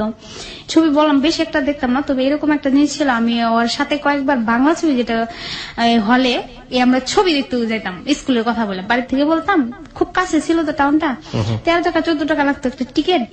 তো বলতাম টাকাটা নিয়ে স্কুলে ব্যাগ নিয়ে আমরা স্কুলে যেতাম, যাই অর্ধেক পর থেকে সাইকেলে উঠে চলে যেতাম, হলে যাই ছবি দেখে আসতাম, এরকম দুষ্টুমি করতাম ভীষণ আর মারপিট করতাম। আর আমি মারপিট বাজলেও আমাকে টাইনা ছাড়াই নিসতো, কত মারপিট করো না, মানে খারাপ করবো। যখন আর কি বার্ষিক পরীক্ষার সামনে ফ্রন্ট ক্লাব শুরু হয়, হঠাৎ আর কি এখানে মানে আমার বাবার প্রবলেম হয়ে যায়।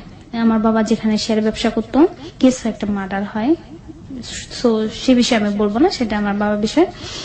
মানে রাতারাতি আমাদের অনেক টাকা অ্যাডজাস্ট করতে হয়, ধান চাল যা ছিল বিক্রি করে এক সপ্তাহে অনেক টাকা, একদিনে বাবাকে এতগুলো করে টাকা দিতে হতো, দিলে এই কেসি করার জন্য, মানে বিজনেসটা ঠিক মতো রাখার জন্য। ওই কেসে আপনার বাবাও জড়িয়ে যায়, তাই তো?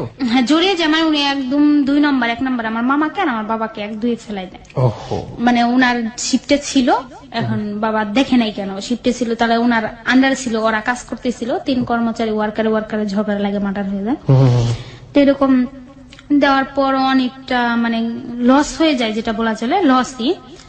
তখন আবার নতুন করে বিজনেস, ওটা তখন তালা লেগে যায় একদম, তখন আবার নতুন করে শুরু করার জন্য আমার বাবা বাড়ি থেকে জমি যা থাকে কিছুটা বিক্রি করে বন্ধক টন্ধক দিয়ে টাকা নিয়ে আবার নতুন করে মেশিন তৈরি করে করার পর আমাদের ফ্যামিলির অবস্থাটা মানে অনেকটা খারাপ হয়ে যায় বলা চলে। ক্লাস 10-এ পড়ি, মানে ফ্রন্ট ক্লাব শুরু, তখন এই টাইমে অনেকটা খারাপ। আমার তো সব দিদি ছিল, প্রায় ঝগড়া হতো আমার মার সাথে। যখন আমাদের সবসময় আমার আধার একটা আদর ছিল, একটা চলাফেরা ছিল, যখন আমাদের এরকম হয় তখন মানে চারদিক থেকে একটা চাপ আসে, রোজ ঝগড়া লাগে দিদিদের সাথে, ফুপুরা এটা চাচ্ছে পাচ্ছে না, ওই বিষয়ে লাগে যে বলতেছে হ্যাঁ ভাবি সব একাই খাইতেছে, মানে এই নিয়ে মার সাথে প্রায় ঝগড়া লাগে।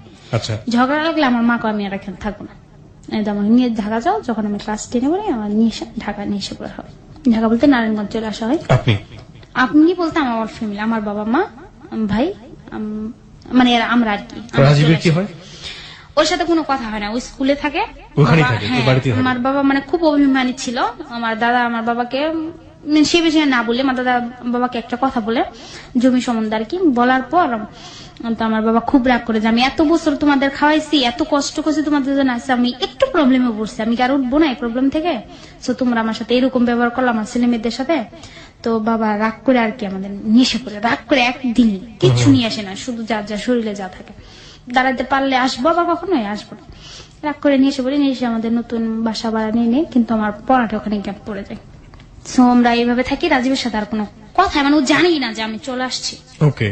সো এই জিনিসটা আমার খুব ভীষণ আঘাত লাগতেছিল যে আমি আসবো না কোনো পরিস্থিতি। ও আসার আগে একটা কাহিনী হয়েছে, আমার বাবা যখন এরকম প্রবলেম হয়, প্রায় যখন ঝগড়া চলতো তো শুনতাম, বাবা মাঝে মাঝে বলতো যে তোমাদের নিয়ে চলে যাবো, তখন ভাইয়া তো শুনতো রাজীব, তখন যাই বলছিল যে তোমার যদি এরকম নিতে আসে মামা, তো তুমি যাও না, তো নিতে তো আসবে, যেহেতু সমস্যা চলতেছে নিয়ে চলে যাবো, তো চলো আমরা ভাইকে যাই। তা আমি ছোট ছিলাম, বাট আমি এইটা ভয় পেতাম যে আমি তো ওর সাথে ভাগবো না। আমি বলতাম যে না আমি তোমার সাথে ভাগবো না, বলতো কেন ভাগবা না? আমি বলতাম ভালোবাসি সেটা আলাদা, বাট তুমি তো ছোট মানুষ, আমার নিয়ে রাস্তায় তুমি হারাই ফেলাবা, তুমিও হারাই যাবা, আমারও হারাই ফেলাবা। আর আমার বাবা তো কিরকম জানাই কখন, আর আমার বাবা তো সব চিনে, উনি তো তোমার খুঁজে বাইকেরা তোমার তো মারিয়ে ফেলাবো, সাথে আমার মারবো, ভাগবো না। তো অনেক কান্না করতো, মানে আমার পা ধরে পর্যন্ত কান্না করতো, নিতে আসলে যায় না তুমি পলাই। তো এরকম হঠাৎ করে নিতে আসা বা ওনার মুখের তো কথা বলা চলে না, অল ফ্যামিলি আসে, ওর সাথে আর কোনো কন্ট্রাক্ট হয় না একদম হয় না। মানে আমার বাবা এত রাগ করে আমাদের কাউকে আর মানে আমি যতটুকু বুঝি যে আপনারা যৌথ ফ্যামিলিতে ছিলেন, রাইট? বাবা চাচা বাবা যৌথ বলতে আমার দাদার থেকে আলাদা, আচ্ছা। আমার দাদা, আমার 5 ফুপু, 3 ভাইয়ের সবাই নিয়ে আমার বাবা একত্রে ছিল, মানে আমার দিদি ছিল না, আমার সৎ দিদি। সেখান থেকে আপনারা বের হয়ে চলে আসেন এবং রাজীব আলটিমেটলি আপনাদের ফ্যামিলিতেই থাকছিল এবং আমাদের পরবর্তীতে ফ্যামিলি যেটা বলতে যে আমার চাচতো দিদি। এক্স্যাক্টলি, এবং পরবর্তীতে আপনারা চলে আসার পরে ওই ফ্যামিলিতেই থেকে যায়, হ্যাঁ থেকে যায়, ও কিন্তু জানি আপনারা ডিটাস্ট হয়ে যান এবং ও জানেই না ব্যাপারটা। ও স্কুলে ছিল, ও ভাবতেও পারে না যে আমরা এইভাবে চলে আসবো। ওকে, পরে ওর সম্বন্ধে আমার কোনো আইডিয়া নাই, আমি জানি না, আমি আমার জীবনটা বলি।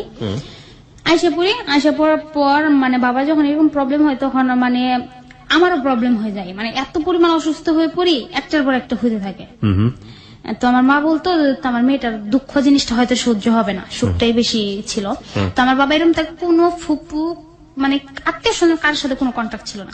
আমার বাবা ফোন পর্যন্ত ইউজ করা বন্ধ করে দিয়েছিল যে টাকার জন্য এরকম হয়েছে, তো আমি আর কারোর সাথে যে পর্যন্ত আবার আগের লেভেলে না দাঁড়াতে পারবো কন্ট্যাক্ট করবো না, চুপচাপ সবসময় বসে থাকলাম। তখন একটা জিনিস পড়াটা বন্ধ হয়, সেটা আমার ভীষণ ভীষণ আঘাত করে। আরেকটা জিনিস প্রচন্ড আঘাত করে, সেটা হলো যে ওকে আমি বইলেও আসতে পারিনি, বইলে আসি কি ওকে আমার চাই, মানে জেদ ধরা ছিলাম যে চাই। তো বসে বসে একাই কাঁদতাম 6-7 মাস এরকম একটা নাই বসে থাকি, কাঁদি, বাহিরেও বের হয় না, কোথাও যেতেও, হ্যাঁ বাবা কোথাও যেতেও দেয় না, কারোর সাথে কোনো কন্ট্রাক্ট করি না, করতে করতে যখন 5-6 মাস হয়ে যায় মানে একটা অভ্যাসে পরিণত হয়ে যায়। তো এইভাবে থাকতাম, থাকার পর আমি ভীষণ অসুস্থ হয়ে পড়ি।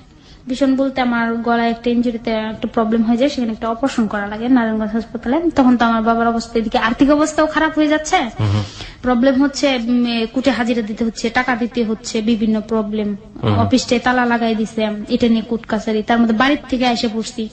বাড়িতে থাকলে ধান চাল আবাদ হতো, ওটা খাওয়াটা চলে যেত, সবকিছু মানে একটা ট্রাফির মধ্যে। এর মধ্যে আমার একটা অপারেশন হওয়া লাগে, এমন অবস্থা হয় তখন মানে ইমার্জেন্সি মানে অ্যাকাউন্টে বলে 30,000 টাকা জমা করেন। তখন আমার আব্বার এমন অবস্থা ছিল, 30,000 টাকা অনেক ছিল, পারতেছিল না। সো উনি তখন আর যেটা চায় না তবু উনি করছে, জানি আমার বাবা খুব অভিমানী, তার ভাই বোনদের কাছে ফোন দিচ্ছিল হয়তো, আমার ফুপুর কাছে ফোন দিয়ে বলছিল যে টাকা দিতে, আমার ফুপুরা দেয়নি। না দেওয়াতে ওনার মানে কতটা কষ্ট লাগে সেটা ভাষায় বলা যাবে না, যে আমি এত করছি, আমার বুকে ডাক্তার বানছে আমার বাবা, যে এত করছি, আর তারা আজকে আমার মেয়েটার এত বড় অসুখ। পরে বাবা যখন কোনো কিছু না দেখে বাড়িতে না যায়, মানুষ দিয়ে আমাদের যে রড কিনে ঘর মানে বিল্ডিং করার জন্য রড টড কিনে ওইসব বিক্রি করে দেয়, এইসব আবার কিনে ওর মা কিনে এইসব মানে বিক্রি করে যা টাকা হয়, যতটা হয়, হ্যাঁ যতটা টাকা হয় আর কি। তখন আর কি আমাদের এমন পরিস্থিতি আসে যে আমাদের স্বার্থ ছাড়া কেউ কিছু দেয় না। এখানে আমার মামারা হেল্প করে, আমার মার ভাই যেটা বলে করে, হেল্প করার পর আমার ওখানে একটা অপারেশন হয়। সো এখানে এমন অবস্থায় ডাক্তার আমাকে একদম টোটাল নিষেধ দেয় যে কথাটা খুব কম বলবা, বিনা প্রয়োজনে না। সো এইভাবে চলতে থাকে, তো আমি কথা বলে একদম কমে যায়, যে বিনা প্রয়োজনে কথা বলি না। কিন্তু সেখানে একটা প্রবলেম হয়, যেহেতু 6-7-8 মাস হয়ে যায় চুপচাপ এক ঘরে বসে থাকি, পুরো বছরটাই নষ্ট। তো এক ঘরে থাকলে আমার এমন অবস্থা একদম মেন্টালি প্রবলেম হয়ে যায়, সবসময় বসে থাকতাম, কাঁদতাম। যে লক্ষার নদীটা যে আছে, আমি অল টাইম বেশিরভাগ সময়টা আমাদের জানলা বেলকুনি দিয়ে ইটা দেখা যেত নদীটা। আমি অল টাইম আমার একটা ঘটনা মনে পড়ে, যে দুঃখের সাথী বলা চলে। আমি গিয়ে ওই পাথরে মানে পাটা দিয়ে বসে থাইকা খুব কান্না করতাম যে আমি বাড়িতে যাব, কিন্তু এটা মানে বাবা কিছুতেই যাইতে দিত না, যে আমি বাড়িতে যাব, আমি রাজীবের সাথে দেখা করছি। সত্যি কথা বলতে লেখাপড়াটাও তো ভুলেই গেছি 1 বছরে, কি করতেছি না করতেছি নানান কিছু, মানে সবাই মিস করতাম, শুধু রাজীব না, কিন্তু যাইতে দিত না। এরকম করে 1-1.5 বছর মাথায় আমি এত পরিমাণ অসুস্থ হই যে আমি ঘরে কারোর সাথে কথা বলি না, মার সাথে বলি না। মানে খুব একটা মানে ব্যবহার একটা ডেঞ্জারাস একটা চেঞ্জ আসে, যে মা বাবাকে দেখলে প্রচন্ড একটা রাগ উঠতো, বিশেষ করে হ্যাঁ এর জন্যই তো আমি এখানে আসছি, নইলে আমি কেন আসবো, ভুল করবে হ্যাঁ ভর্তুক দিব আমি।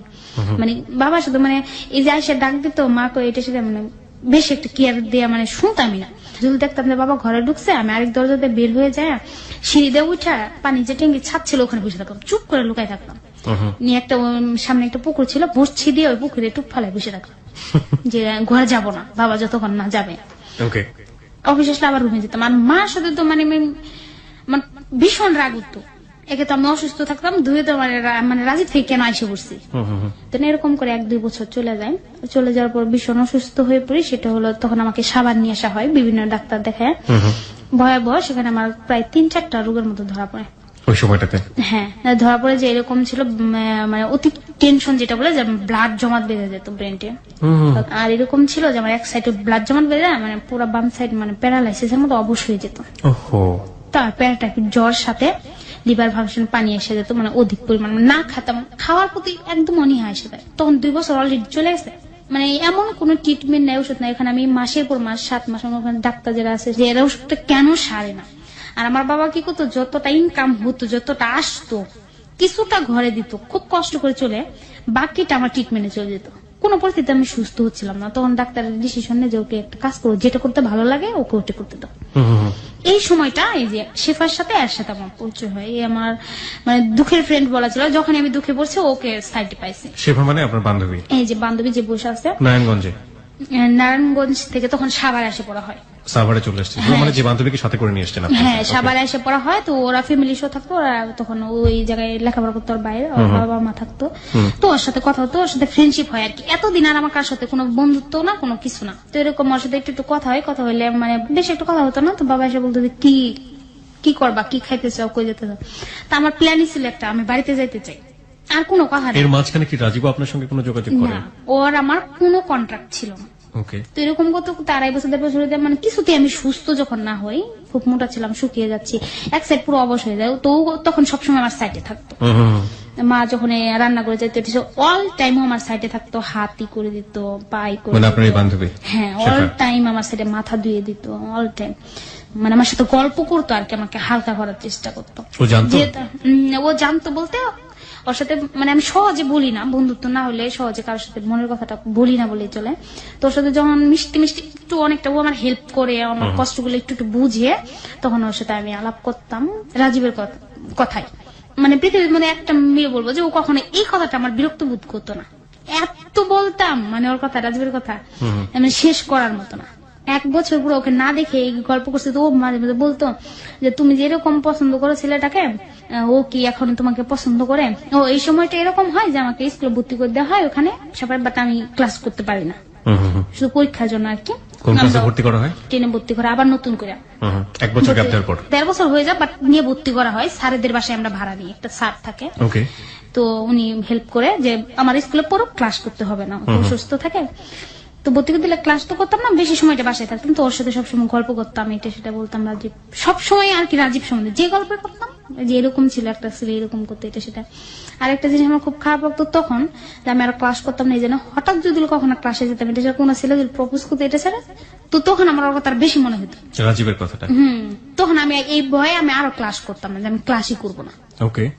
এরকম ও শুনতো, শুনে বলতো যে এখন ও তো হয়তো তোমাকে ভুলে গেছে, ও আরেকটা মেয়ের সাথে হয়তো রিলেশন করতেছে, এটা সেটা ও এইসব কিছু বলতো।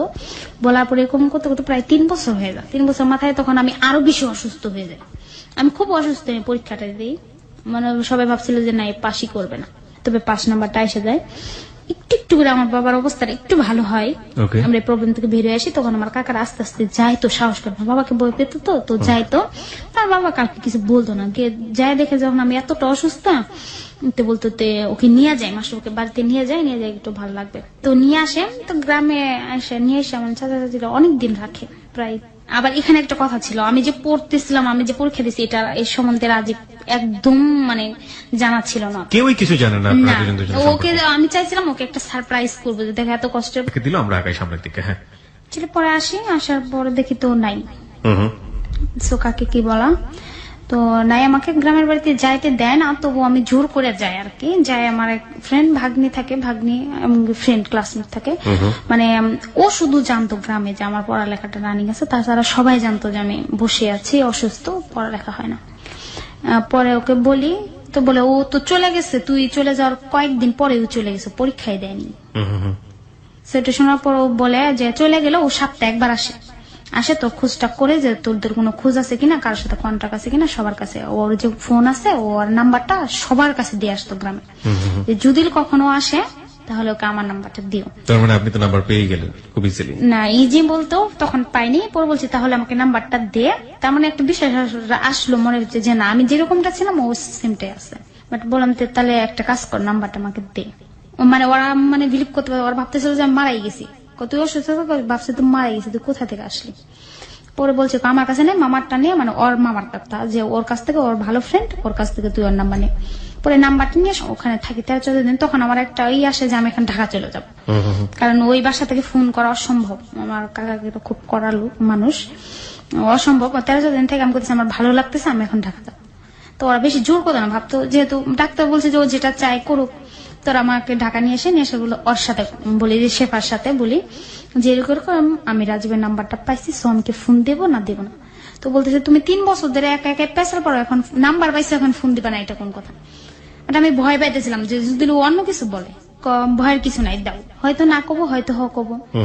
ওর ফ্রেন্ড কে ফোন দিই, ফোন দিয়ে বলি যে হ্যালো। ওর ফ্রেন্ডের নাম্বার কিভাবে পেলেন আপনি? ওই যে ওর ভাগ্নির কাছ থেকে বা গ্রামের থেকে নিয়ে আসলাম। না, এটা তো ওর নাম্বার না, ওর ভাগ্নি ওর মামার নাম্বারটা দিচ্ছে। আমি ঠিক বুঝতে পারিনি নাম্বারটা আসলে কার ছিল। নাম্বারটা ছিল রাজীবের এক ফ্রেন্ডের। ওকে, তাহলে ফ্রেন্ডই ধরবে স্বাভাবিকভাবেই। হ্যাঁ, ও মেয়েটাও ফ্রেন্ড ছিল, ও ফ্রেন্ড ছিল, ও দিচ্ছে একজনের নাম্বার, মানে মেয়ে ফ্রেন্ডটা ওর দিচ্ছে, নিজের নাম্বার নাই, অন্য কারো নাম্বার আছে, মানে ওর কাছে ছিল না, মানে রাখে নাই। ওকে, ওকে ফোন দিই, ওর রাজীবের ফ্রেন্ডকে, ওর নাম ছিল রূপন, ওকে ফোন দিয়ে বলি পরিচয় দেওয়ার পর তো ওরা চিনতেই পারে না, মানে নাম শুনে তো একদম আধা মানে কান্না হয়ে যায়, তুমি এতদিন পর কোথা থেকে ফোন দিছো, তোমার জন্য এরকম রাজীব প্রত্যেক দিন নিয়ে যায়, মানে প্রত্যেক সপ্তাহে ও একবার গ্রামে যেত, যে আমার খোঁজ করতো যে আমি আসি কিনা, বেঁচে আসছি কিনা। অনেকে বলতো যে হয়তো মারা গেছে, বিয়ে দিয়ে দিছে, মানে আমার ফ্যামিলির সবাই বলতো বিয়ে দিয়ে দিছে। ও বলছে বিয়ে হোক সমস্যা নেই, বাট আমি ওকে দেখতাম, একবার কথা বলতাম, কেউ মানে কন্ট্যাক্ট নাম্বার থাকলে কেউ দিত না, মানে অ্যাকচুয়ালি আলাদা করে দিছে ফ্যামিলি থেকে এটা। ওকে, পরে এরকম আমার ফ্রেন্ডে ফোন দেওয়ার পর আমার কথা শোনা মাত্র দাঁড়াও আগে রাজীবের নাম্বার নাও। পরে রাজীবের নাম্বারটা আমাকে দেয়, মেসেজ করে দেওয়ার পর আমি বলি যে আচ্ছা ভাইয়া আপনি ওকে বললেন না, আমি ওকে ফোন দেবো, বাট আমার ফোনটা কাটতে ও ফোন দিয়ে ওকে বলে দেয়। ওকে, যে বলে দেয় জানোস কে ফোন দিয়েছিল, কে মিত। ও মানে ওয়েট করতেছিল ফোনটা নিয়ে আমি ফোন দেবো। পরে আমি ফোন দিলে ও সেই সময়টা আমার নারায়ণগঞ্জ ছিল, সে ড্রাইভ করতো তখন। হ্যাঁ, সে ওই একটা শিখছিল, ও তখনই পড়াটা বাদ দিয়ে চলে আসে ঢাকায়, আমার এটা জানা ছিল না। আলটিমেটলি পড়াশোনা করেনি না, ও পরীক্ষা না দিয়ে চলে আসছিল, এসে ড্রাইভিং শিখছিল। ও জানে যে আমিও পড়ালেখা করি না, সেই জন্য হয়তো ও না চলে আসছিল, যার পড়ালেখা করে আর কি হবে চলে আসে রাগ করে। পরে এক ফোন দেওয়ার পর বলে, মানে সব পরিচয় দিয়ে যে আপনি বলি এটা সেটা সব বলে, হ্যাঁ ও সব কথায় বলে, হ্যাঁ ছিল, বলেন আপনার নাম কি, মানে তাও শুনবে আমার মুখ থেকে আমার নামটা। তা আমি বলি না, আমি বলি তাহলে তার নাম বলেন। ও বলেন, প্রায় ঘন্টা খানিকের মতো কথা হয়, সবকিছু বলার পর বলে আচ্ছা আমি আপনাকে চিনতে পারছি, তবু আপনার মুখ দিয়ে আপনার নামটা একবার বলেন। পরে আমি আমার নামটা বলি, বলার পর তো মানে ইচ্ছা রকম বকা দেয়, যত প্রকার বকা আছে দুনিয়াতে। পর বকা টকা দিয়ে ফোনটা একদম বন্ধ করবি না, মানে তুই করে বন্ধ করবি না, খোলা রাখ, আমি এখনই আবার ফোন দিতেছি। তো গাড়ি থামাই আবার রিচার্জ করে বেশি করে আমার সাথে প্রায় 1.5 ঘন্টার মতো কথা, আবার ফোন দিয়ে ইচ্ছা রকম বকে, আবার এই বকতে থাকি। তো এখন ও শুনে হাসে, শেফা বান্ধবী শুনে হাসে যে তুই বললি এত ভালোবাসি এটা সেটা, তো 3 বছর পর ফোন দিতে তোদের বকাই খেতেছিস, বকে টেকে কান্না করে ফোন কাটে দিছে। শেফা এটা জানলো কিভাবে? আপনি ওর সামনে তো ফোন দিছি, ঢাকায় এসে হ্যাঁ ওর সামনে লাভ দিছে, মানে শুই না আমি নিজে লজ্জা পাচ্ছি ওর সামনে যে এত ভালোবাসে, সে তো আমাকে ইচ্ছা রকম শয়তান বলে বলতেছে, যে শয়তান এটা সেটা, শয়তানের দাদি এইসব বলতেছে, মরস নাইকা মানে এইসব বলতেছে, বাইসা আসুস কে। পরে এরকম বলার পর বলতেছে রাখ, তোর সাথে আর কে ফোন দিছিস, আর কোনো কথা কইতাম না, রেখে দিয়ে আবার ওই ফ্রেন্ডটি ফোন দিছে, যার কাছ থেকে নাম্বার নিলাম, ফোন দিয়ে ওর কাছে কান্নাকাটি করছে যে ও তো এত বছর পর ফোন দিছে, আমি আবার ওরে বকা দিছি, ও তো ফোন বন্ধ করে দিবে। সেমটাই আমি করছি, আমি দিছি ফোন বন্ধ করে, যে ও মানে এত বকা দিছে আমি আর ফোন করবো না। একদম 13 দিন পর আবার ফোন রানিং করি, রানিং করা মাত্রই ওর রিংটা আসলে কানাকাটি করে যে তুমি আবার ফোনটা বন্ধ করছো কে, আমি তো বকা দিছি এটা রাগে, যে তুমি এতদিন কন্ট্যাক্ট করার চেষ্টা করো নাই কে, সো তুমি কি এটাও বুঝো না, এখনো পোলা বানিয়ে আসো। তো এইসব কথাতে আসলে অন্য সকল কথা হয়নি, সবসময় ওর সাথে মানে কথা বলতাম, কথা বলতে এরকম হয়।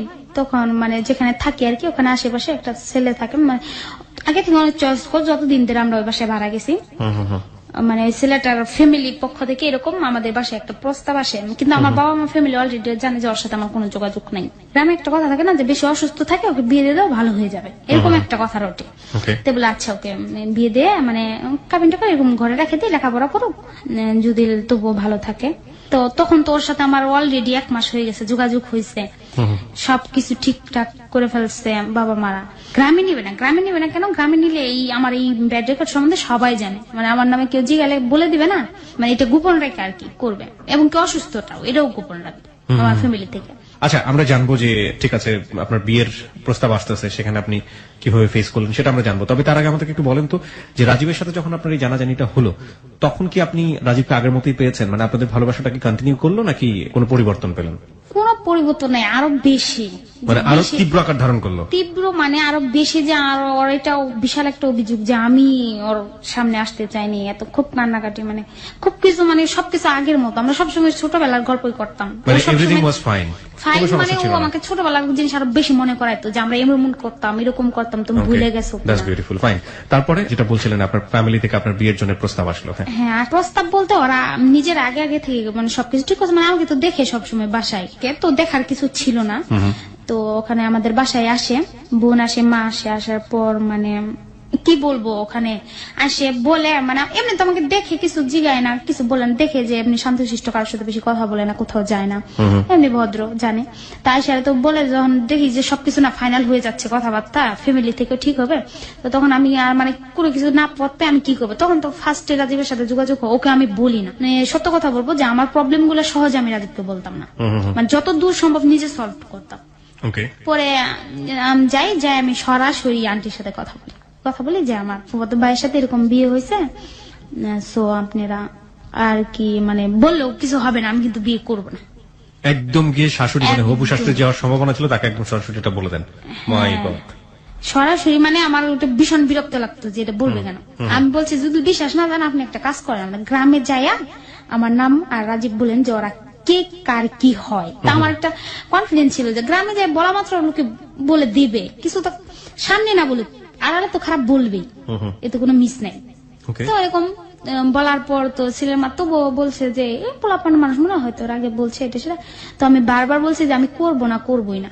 তো ওরা আসছে ঘরে এসে কি কোথায় আপনার মেয়ে এরকম এরকম কথা বলছে, অসুস্থ থাকে, আপনারা কেন বিয়ে করাবেন, আমি বলে দিছি। বলার পর মা আর কিছু বলে নাই, না বললে আমাকে ডেকে এনে বলছে যে নিজের বদনাম তুই নিজে কে করস, লোকের মুখে শুনুক, তুই নিজের কথা নিজে কে বিয়ে করবি না, সেটা হচ্ছে আলাদা কথা। পরে মা বলছে তুই কি এখন রাজীবের সাথে কি তোর কোনো কন্ট্রাক্ট আছে না? যে ছেলেটাকে আপনার সাথে বিয়ে দেওয়ার কথা বলা হচ্ছে, সেই ছেলেটা কি করতো? দোকান ছিল ওদের ওখানে। আচ্ছা, মানে এক ধরনের ওকে ভালো লাগতো না, মাস্তান টাইপের ছিল। মাস্তান টাইপের ছিল, আচ্ছা। বিশাল বিরক্ত লাগতো। আর আমি যখন রাস্তাঘাটে চলাফেরা করতাম, ওই আমি বেশি বের হতাম না, তবুও মানে ও আমাকে দূর থেকে ডাকতো, মানে গেলেই বলতো বউ কেমন আছো, যে জিনিসটা আমার প্রচন্ড বিরক্ত লাগতো। গেলেই বউ কেমন আছো, বউ কেমন আছো, মানে এখানে থাকলে তো মানে ওর একটা কলা করা হয়েছিল, হ্যাঁ বউ, এমনি কোনো কথা হতো না, দেখা হতো। কাহিনী কি রাজীব আপনাকে বউ বলে পরিচয় দিচ্ছে, এই ছেলে আপনাকে বউ বলে পরিচয় দিচ্ছে? মানে ওটা মানে চেতানোর জন্য, এই ছেলেটা যেটা করতো এটা হলো চেতানোর জন্য, যে আমি রাগ করে ফেলতাম। দিস ইজ ভেরি, মানে এটা অড, এটা করা উচিত না যে কোনো কাউকে। আর একটা বড় জিনিস যেটা হচ্ছে, কোনো মেয়েকে বা কোন ছেলেকে যদি ভালো লাগে আপনার, সেই ভালো লাগার উপস্থাপনটাও এত সুন্দর হওয়া উচিত যাতে ওই মানুষের কাছে আপনার একটা খুব সুন্দর অবয়ব তৈরি হয়। সেটাকে অশ্লীলভাবে উপস্থাপন করা, ম্যাক্সিমাম তাই করেন হয়তোবা, অথবা করেন না, এটা অন্যায় এবং এটা ভালো লাগে না। একটা চিন্তা করে দেখুন, যে মানুষটাকে আপনি পছন্দ করছেন, সত্যি সত্যি যদি পছন্দ করবেন, তাহলে সেই মানুষটা আপনাকে ভালো ভাবুক, যদি আপনাকে জীবনে নিতে নাই পারে, অন্তত ভালো একটা পার্সোনালিটির মানুষ ভাবুক আপনাকে, সেটার জন্য তার সাথে ব্যবহারটা একটু চিন্তা ভাবনা করে করা উচিত। ওকে, হ্যাঁ, তারপর কি হলো? তখন একটা জিনিস খারাপ হয়, সেটা কি আমার বাসা বাড়িতেও এই খবরটা আর কি হয়ে যায়। ছেলের মহিলা মানুষ কিন্তু একজন আরেকজনের সাথে চর্চা জিনিসটা বেশি করে। তো ও যে আরেকজনে বলছে যে ওর মেয়ে এরকম এরকম মা বাপে বলে বিয়ে দিবে, আর মেয়ে এরকম এরকম কথা বলছে। তো এরকম করতে করতে এক ফ্যামিলি দুই ফ্যামিলির করতে করতে মোটামুটি কম বেশি সেখানে সবাই একটা মানে গুঞ্জন চলে কিছুদিন আর কি। মা বাবা বেশ একটাই করে না, এটা কোনো ব্যাপার না, স্বাভাবিক এক দুটি। তা মা বাবা ভাবতো যাওয়া তো কোনো কন্ট্রাক্টই নাই, ও একলা এই করে কি করবে, দু একবার এরকম করে ঠিক হয়ে মাঝখানে যে আপনার কন্ট্রাক্ট হয়ে গেছে এটা জানেন না? জানতো না, কথা হয় অলরেডি, মানে সারাদিনে আমি কি বলবো 18, 20, 22 ঘন্টা কথা হয়ে যায়। ঘুমান কখন, খান কখন, কোনো ঠিক ঠিকানা নাই? না, ওর সাথে ঠিক ঠিকানা বলতে সব ঠিক ঠিকানা আছে। ওর সাথে এরকম কথা হতো, ও কখনো ফোনের লাইন কাটতো না, মানে এটা একটা অভ্যাসে পরিণত হয়েছে, কাটতাম না। আবার বাইরে বের হলো, রুম থেকে যে আমি বের হলাম, লাইনে আছে, অন্য কারোর সাথে কথা বলতেছে, সমস্যা নাই। আমার ফোনটা মানে আলাদা ছিল, ও দুটো ফোন ইউজ করতো, একটা মানে চাকরির জন্য, অফিসের জন্য, ওটা আলাদা ছিল। আমার যেটা ওটা আমারই ছিল। 24 ঘন্টা ওটাতে থাকতো, মানে সবসময়। আর এতে কি হতো, আমি যাও একটু মিশতাম। শারীরিক এবং মানসিক অবস্থা তখন কেমন, মানে আপনি কি সুস্থ হয়ে গেছেন? না না, তখন অসুস্থ ছিলাম, কিন্তু তখন একটা জিনিস আসতেছিল, সেটা হচ্ছিল কি, যে আমি ওষুধ খাইতাম না, রাগ করতাম, ফেলাই দিতাম, এটা করতাম না, এটা করতাম না। আস্তে আস্তে আর কি শুধরাইতেছিলাম। শুধরাইলে বলতে এরকম ছিল যে যাও একটু মিশতাম ফ্যামিলির লোকের সাথে, ওর সাথে কন্ট্যাক্ট হওয়ার পরে এত কথা বলি, তো ওদের সাথে মিশে আরো বন্ধ। ওই দিন তখন আমার আরো বিরক্ত লাগে যে ওরা আমার কেউ না ডাকতো তো আমার বেশি বেটার হতো, আমি সারাদিন ওর সাথে থাকতাম। ওকে, ওর সাথে কিন্তু কথা হয় বাট দেখা হয় না। পরে আমি ওকে বলি যে আসো আমরা দেখা একবার করি। ও মানে আসতে সাহস পায় না যে কি কিরকম হয়েছে 3 বছর 3.5 বছর 4 বছর পর মানে কার লেভেল কিরকম গেছে এটা। পরে আসে ওর 2-3টা ফ্রেন্ড নিয়ে। ফার্স্ট টাইম যেটা দেখা হয় নবীনগর, যেটা বলে সবার স্মৃতিসৌধ, আয়সা দাঁড়ায় থাকে। তো আমাদের বাসা ওখানে সাইডে ছিল, তো আমরা যাই, আমি এর সাথে যাই, শেফার সাথে ফার্স্ট টাইম। তখন তো আমি খুব মানে রোগা ছিলাম, যাই দেখি দাঁড়ায় আছে, বাট আমি কিন্তু ফোনে কথা বলতেছে, বাট আমি চিনতেছি না সামনে একটা ছেলে আসতেছে। তো শেফা বলতেছে এই ছেলেটা হতে পারে, বাট ওর আগের সাথে বর্তমানে কোনো মিল ছিল না। মানে আগে ছিল কেমন শুকনা শাকনা ছোট মোটো, এখন তো একদম মোটা কাটা একদম বড় মানুষ হয়ে গেছে, আর আমি ছোটই রয়েছি। এরকমটা মানে আমি ওকে চিনতে পাইনি, ও আমাকে চিনছে। তো আসে হাতটা দেয় যে নামো। তা আমি তো আগে থেকে বললাম একটু হিমটেলে একটু খিটখিটা ছিলাম, তো ওর হাত ধরে নামবো, আমি কি নামতে পারি না নাকি? আমি এমনি নামিয়ে গেছি। মানে এটা আমি কখনই করতাম না যে কারো হেল্প, এটা আমার অসহ্য লাগতো। তা নেমে গেছি, আর বন্ধু বান্ধব সবাই তো পরিচয় করে দিল। তো মানে সবাই তো দেখে অবাক, বাট আমি যখন ওখানে যাই দাঁড়াইছি আর বন্ধুরা সবাই আমাকে চিনে। এই জিনিসটা মানে আমার বেশি সারপ্রাইজ লাগছে। মানে সবাই চিনে আমার চোখ, আমার মুখ, আমার অল মানে সব সম্বন্ধে ওদের আইডিয়া আছে। এইটাই মনে এইটা এমন দেখে বলে হচ্ছে হ্যাঁ এটা মাশরুফ। মানে ও ওদের কাছে এত বলছে আমার কথা কি কিরকম সব, এবং কি ব্যবহার বন্ধ যে এরকম খিটখিটা ব্যবহার, এরকম জিদ ধরা, মানে সবকিছু বলছে। তো সবাই চিনছে। এরকম আধা ঘন্টা 1 ঘন্টা থাকা হয়। তবে আমরা যে জায়গায় থাকি আমরা কেউ কার সাথে কথা বলি না, মোবাইলে এটাই ভালো ছিল আমার কাছে, সামনাসামনি কথা বলার দরকার নেই। পরে আসে পড়ি, ওখান থেকে এলে ফার্স্ট দেখা হয় ওর সাথে। আপনার কতদিন পরে? 3 বছর 3.5 বছর। 3 থেকে 3.5 বছর পরে। ওকে, একের পর দেখা হয়। দেখা হওয়ার পর তো মানে এরকম হয় আসে পড়ে, মানে আসে বলে আমি ওর সাথে এটা শেফার সাথে এটা মানে বেশি পেশাল পাতে থাকি যে ওই রকম হইলো কিভাবে, ও তো বেটা হয়ে গেছে, মানে মোটা কাটা হয়ে গেছে। এটা আমার খুব লাগতো যে আমি তো ছোটই রয়েছি, কিন্তু ও কেন তো লম্বা হয়ে গেছে, ও কেন তো বড় হয়েছে, ও একটু ওই ছোট থাকতে, ও তো ওর বয়স বেশি হয়ে গেছে। মানে আমি বলতাম তো আমাকে সবাই বলতো তুই বড় হস না, তাই কি তোর বয়স কম আছে, তোরটাও বাড়ছে। পরে বলতো ও তো তোর সিনিয়র, এমনি একটু বড় হবে। কথা চলতো তো ভাইয়া আমাকে দেখে যায় খুব আফসোস করে যে আমি আগে কত ছিলাম। ভাইয়া বলতে রাজি, সবসময় ভাইয়া বলে ডাকতাম। রাজীবকে আপনি ভাইয়া বলতেন সবসময়? হ্যাঁ, সবসময় ছোট থেকে। খুব কষ্ট পাইছে যে তুমি আগে এরকম ছিলা, এরকম স্বাস্থ্য ভালো ছিল তাই তো বলছে, এত সুন্দর ছিল, এটা সে তোমার এত অসুস্থ হয়েছে, তুমি ঠিক মতো খাও নাই, খালি কাঁদছো, এটা সেটা। পরে সবকিছু শুনতে পারবো হ্যাঁ এরকমটা হয়েছে। পরে আস্তে আস্তে এরকমটা হয় কি অসুখগুলো আস্তে আস্তে সারতে থাকে, ভালো হয় যেটা বলে। তো একটু ভালো হলে কি হয় এরকম মানে পড়ালেখা এইসব বিষয়ে আর ওর সাথে কোনো কথা হয় না। কথা হয় না বলতে ও তো বাদ দিছে, এটা আমি শুনতে পাই ওর সাথে আমার এই বিষয়ে কথা হয় না। কিন্তু খুব শখ করতো যে ওর গার্লফ্রেন্ড ওয়াইফ এরকম কিছু লেখাপড়া করবে, ও ড্রপ করবে স্কুল কলেজে, এরকম কিছু ছিল। ও আমার সবসময় বলতো পড়ো, আর আমি মুখ পিছিয়ে না করতাম যে না আমি পড়বো না, পড়তে ভালো লাগে না। বাট অলরেডি আমার চালু ছিল। তা আমি চাইতাম এরকম আমি যখন ভার্সিটিতে যাবো এটা সেটা ওকে মানে এত বড় একটা সারপ্রাইজ দিব, ভাবতে পারবে না। ওর সাথে মানে আমি কখনোই লেখাপড়ার বিষয়ে কথা বলতাম না, সরাসরি বলতাম আমার পড়তে মন চায় না। এবং কি আমার গ্রামের যে ওরা জানতো যে আমি ভর্তি হয়েছি, পরে নেক্সট টাইম পড়তেছি। ওকে আমি মানা করছিলাম যে তোকে যদি কখন জিজ্ঞেস করে তোর মামা তুই কোনোদিন বলিস না। ও বলে ও তো আমাকে জিজ্ঞেস করবেই না, আসেই না, এখন তার আসে না। পরে আমার সাথে যোগাযোগ হওয়ার পর ও একবারে অফ করে দিছে গ্রামে যাওয়া। পর আমি একটু যখন সুস্থ হই তখন আমাকে আবার মানে গ্রামে নিয়ে যাওয়া হয়। গ্রামে নিয়ে যাওয়া মানে এরকম মানে আমরা একটা কনসার্ট হয় আর্মিদের, যেমন এটা সেটা আমার কাকার ফ্রেন্ডটা ছিল, তো ওখানে রাত্রে যায় অনেক অনুষ্ঠানে এটা সেটা দেখা করি। তো ওখানে একটা ছেলে থাকে, আর্মি থাকে, নতুন চাকরি নেই, নতুন চাকরি হবে আর কি। তো দেখে মানে আমাকে অনেক চয়েস করে, আমার সঙ্গে আইডিয়া ছিল মোটামুটি। তো আসে আমার কাকাকে মানে ছেলে মেয়ে কিছুই ছিল না, আমিই ছিলাম, ওদেরও কিছু ছিল না, কোনো ছেলেও না মেয়েও না। তো আসার পর বাসায় এসে খাওয়া দাওয়ার পর মানে আমার নাম্বারটা নিয়ে যায় আর কি। মানে নতুন চাকরি নিচ্ছে তো এখন একটা বিয়ে করবে, কোয়ার্টার নিবে, এরকম বাসায় হয় যেমন সরকারি চাকরিতে, ওই বিষয়ে আমার ভালো আইডিয়া নাই। তো এরকম বিয়ে হবে, ফ্যামিলিতে কথা হয়, মানে ছেলের ইয়েরা আসে, চাচা যারা থাকে ওরা আমার চাচার ফ্রেন্ড থাকে, তো ওরা আসে। আমি তখন কিন্তু জামালপুরে মানে আমার বাড়িতে, আমার ফুপুরা থাকে ওখানে, আমি আমার বাড়িতে।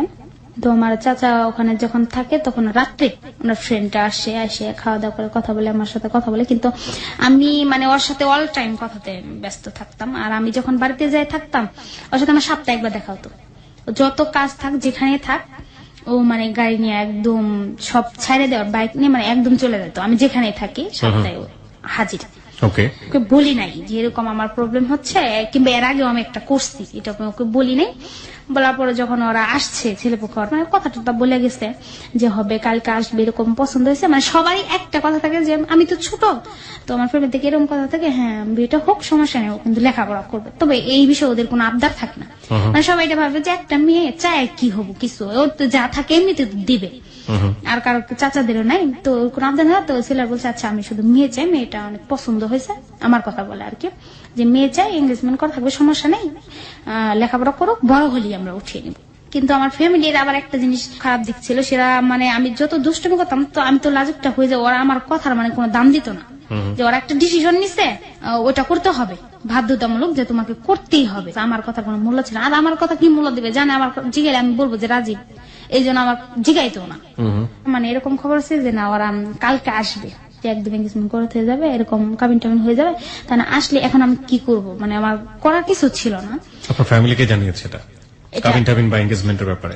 হ্যাঁ জানিস, এবং আসবে, ওরা আসবে, এটা খবর হয়েছে, আসবে, এবং আমি আমাকে একটু শুনছি, আমাকে ক্লিয়ার বলেন। তো বলার পর তখন আমি ভাইয়াকে ফোন দিয়ে এমনি ওর সাথে নর্মালি কথা বলি, আমি ওর সাথে এইসব কোনো ব্যাপারে কথা বলি না, কথা বলি যে তুমি কোন জায়গায় এটা সেটা। তো তখন চট্টগ্রাম ছিল, তো চট্টগ্রাম ছিল, তো তখন আমি ভাবতেছি ড্রাইভে আছে, তো ওকে এত বড় খারাপ খবরটা দেওয়া ঠিক হবে না, কোন অ্যাক্সিডেন্ট হতে পারে, তো মানে এই জিনিসটা মানে বেশি টেনশন হতো ওর বিষয়ে, তো বলবো না, না বলে এখন আমি করবো কি। আমি সকালে উঠে যখন পরে শুনি কি কনফার্ম যে আসবে, হয়ে যাবে, এখন আর কেউ মানে বাঁচাইতে পারবে না এখানে, মানে আসলেই কাবিনও হয়ে যাবে, এঙ্গেজমেন্ট একসাথে সবকিছু হ্যাঁ হয়ে যাবে, মানে এটা করে রেখে দিব, পরে বিয়ের আলাপ পরে। ওকে, না কাবিন হয়ে যাওয়াটাই বিয়ে, আলটিমেটলি অনুষ্ঠানটা পরে। হ্যাঁ এটা পরে হবে আমার বড় হওয়ার সাথে আর কি, লেখাপড়ার সাথে।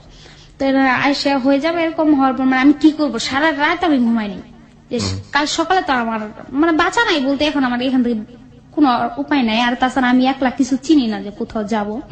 তো না ভাই আমাদের বাসা আবার ওই যে বললাম সদরেই ছিল, ওখান থেকে রেল স্টেশন যেতে বেশি সময় লাগে না। তো আমি সকালে উঠে একটা কাজ করব খুব ভোরে, যেটা কম্পিউটার বলে, আসা আজানের পর তো আমি ভোরে উঠা কাউকে না, যে আমার যে মেয়ে আমি কখনো বললাম না, একটা কখনো বাজারে যায় কিভাবে একটা ডিম কিনতে হয় সেটা আমি জানি না। তো আমি ওখান থেকে উঠে আমার গায়ের যে ড্রেসটা থাকে ওইটা পরে আমি বরাবর আইসে পরে আসে, বিনা টিকিটে আমি ট্রেনে উঠে যাই। কোথায় ওঠেন? জামালপুর থেকে, জানি না কোথার উদ্দেশ্যে, বাট আমি ট্রেনে উঠে যাই। আমি বুঝলাম না ঠিক, আপনি এটা বুঝতে পারছি যে আপনি বাড়ি থেকে এসকেপ করছেন, পালাচ্ছেন, কোথায় যাচ্ছেন কোনো কিছু জানেন না? না, কোনো আইডিয়া নাই। আপনি রাজীবকেও এটা জানান নাই? না। প্ল্যানটা কি ছিল এই মুহূর্তে? প্ল্যানটা ছিল যে আমি এখন এখান থেকে চলে যাব, 2-3 ঘন্টা যেখানে হোক থাকবো, পরে ওরা এসে যখন দেখবে যে নাই এটা সেটা খোঁজাখুঁজি করবে, পাবে না, একলাই জিনিসটা খারাপ হোক, বাট ওটা আমার জন্য পরে খারাপ হবে, বাট বর্তমানে সময়টা তো ঠিক হয়ে যাবে। আর আমি এটাও চাচ্ছিলাম না যে কোনো প্রকার আমি এই টাইমে রাজবীর কাছে যাই, আমি না, আমার এটা ভালো লাগতো না যে এখনই কেন যাওয়া, আর অনেক সময় আছে, আমরা এখন ছোট ছোট। মানে আপনার মনে হচ্ছিল যে আমাদের বিয়েটা তো আরো পরে হওয়া উচিত, আরো পরে, মানে আমি অলরেডি সবসময় ধরে রাখছি আর 10-12 বছর যাক, মানে এত ছোট ছোট কেন? তার মানে আপনি চাচ্ছেন যে এই সময়টাকে যে কোনো ভাবে বাড়ির বাইরে কাটাবেন, পরে ফিরে আসলে তো আলটিমেটলি ওরা বাড়িতে থাকবে না, তখন কাবিন টাবিন কিছু হবে না, কি আর এটাকে করবে, ম্যানেজ করবেন। মারটর দিবে, ভকা চকা দিবে। তো আপনি তখন কি করলেন? তো আমি অলরেডি ট্রেনে কটার সময় বাসা থেকে বের হলেন? আজানের পর আজানের পর বের হয়ে আমি সরাসরি ট্রেনে উঠে চলে আসছি। ট্রেনে কোথায় আসলেন? ট্রেনে উঠে গেছে আর কি, আসে চলে আসে না, ট্রেনে উঠে গেছে। ওটা যা আসতেছিলাম তো আমার টিটি আঙ্কেল আমার কাকাদের সাথে পরিচিত ছিল, ফ্রেন্ড ছিল না, ফ্রেন্ড আমাকে দেখে চিন্তা করছে, সবসময় আসা যাওয়া করি কাকা ফ্যামিলির সাথে। তো আমার বলতেছে মামুনি তুমি কোথায় যাচ্ছ, তুমি একলা না? তো আমি তোকে দেখে খুব লজ্জা পাইছি, এখন যদি বলে দেয় ফোন করে তো তো অবস্থা খারাপ হয়ে যাবে। তারপরে বললো যে তুমি একা আসছো কেন? তো আমি কিছু বলি নাই, হয়তো উনি বুঝতে পারছে যে রাগ টাগ করছে। তো ওনাদের একটা সিট থাকে বসে, আমি চুপচাপ বসে থাকি, আমাকে কিছু বলে না। বসে থাকার পর আমি রাজীবকে ফোন দিচ্ছিলাম, দিয়ে বলছে যে একটা ঘটনা হয়েছে কি, তুমি কই, মানে ট্রেনের শব্দ পাতেছে, জিজ্ঞাসা আচ্ছা তুমি কোথায়?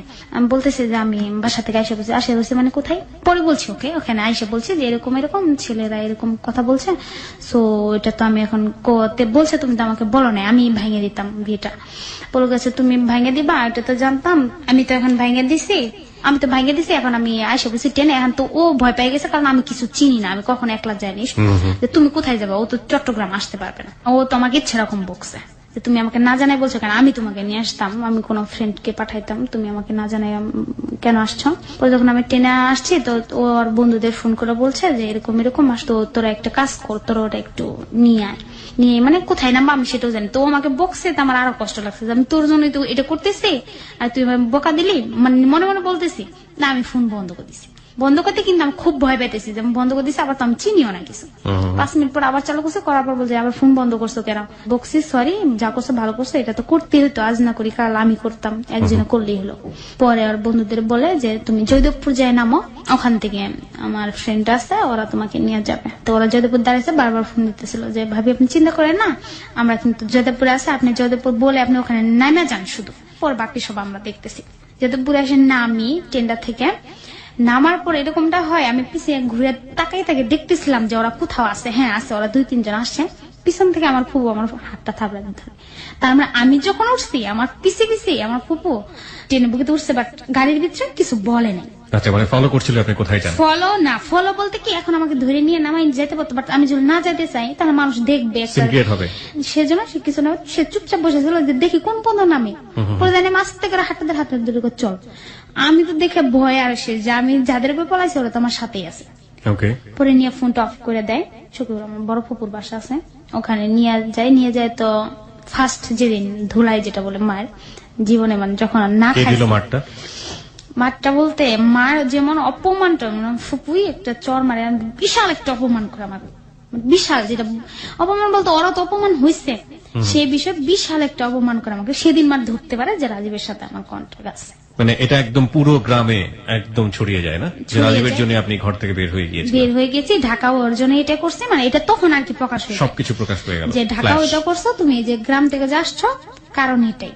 পরে ওই জায়গায় মানুষের বাসা, মেয়ের বাসা, কিছু বলার হলে চুপচাপ করে ফিরে দিন এসে, বাট ওরা আমাকে ফোনের পর ফোন দিচ্ছিল। ফোনের পর আমার ফুফু রিসিভ করে অনেক কথা বলছে, কি বলছে সেই সম্বন্ধে আমার আইডিয়া নেই। বরাবর আবার জামালপুর নিয়ে যায়, বাসায় নিয়ে যায় আমার কাকা, মানে ইচ্ছে রকম বুঝায়, যেটা বলে বকা জকা, যেটা বলে যেত প্রকার টর্চার করা যায় আর কি। ফোন তো নিয়েই নেই। টর্চার মানে কি ধরনের টর্চার, ফিজিক্যাল আর মেন্টাল? মেন্টাল মানে দুটাই, কোথাও যেতে দিত না আমাকে। আচ্ছা, মানে যেখানে যেতাম অল টাইম বডিগার্ডের মতো আমার সাথে 2 জন থাকতো। তো ঘরের ভিতরে বন্দি বলা চলে, না ফোন, না কারোর সাথে কথা, না কারোর সাথে মিশা। আর মানে 3 বেলা, মানে অধিক পরিমাণ, মানে যেভাবে বলা যায় কি, হাতে মারা চাইতে একটা কথা আছে যে দাঁতে মারা, অল টাইম বলতো, মানে আমি যেগুলো সহ্য না করতে পারতাম। এত জীবনে জানা শুনছি ওর জন্য, সবসময় আমি কথা শুনতাম, সবসময় কথা শুনতে শুনতে এরকম হয়েছিল আমার কাকা এরকম বলতো যে কোনো একটা জিনিস তোমায় নিতে হবে। তো ফ্যামিলি এত রাজি, যে কোনো একটা তুমি চয়েস করতে পারো, ডিসিশন তোমার। কাকা এটা বলতো? বাবা মা কি বলতো? বাবা মা তো, ওরা তো, আমি তো এখানে আসিনি, ওরা তো এখানে কি করতো অশান্তি আমার কোনো আইডিয়া ছিল না। তবে অশান্তি তো হতোই, আমাকে রোজ বকাঝকা করা হতো। হ্যাঁ, যে আমার বাবা মানে এত বিয়ের বয়সে কখনো বকাঝকা করে নেই, বাট আমার জন্য ওনাকে অনেকবার মারছে, মানে মারধর হতো, বাট আমি এটা শুনতাম বাট দেখি নাই। তো এরকম থাকার পর আমার কাকা এই কথা বলতো যে কোনো একটা নিতে হবে। অ্যাকচুয়ালি তারপর আমি আবার ফোনটা কিনে লুকায় রাখার পর তো আমি ওর সাথে কথা বলতাম। এটা কাকা দেখে ফেলাচ্ছে যে ওর সাথে আমি আবার কথা বলতেছি। এরকম ছিল, মানে রাত্রে এরকম থাকতো, আমাকে আমার যে আলাদা বিছানা ছিল আমার আলাদা থাকতে দিত না, মানে ওদের সাথে মানে কোথাও আমাকে, মানে কোনো স্বাধীনতা নেই আপনার। 1 সেকেন্ডের জন্য তুমি কোথাও মানে আলাদা হতে পারবা না।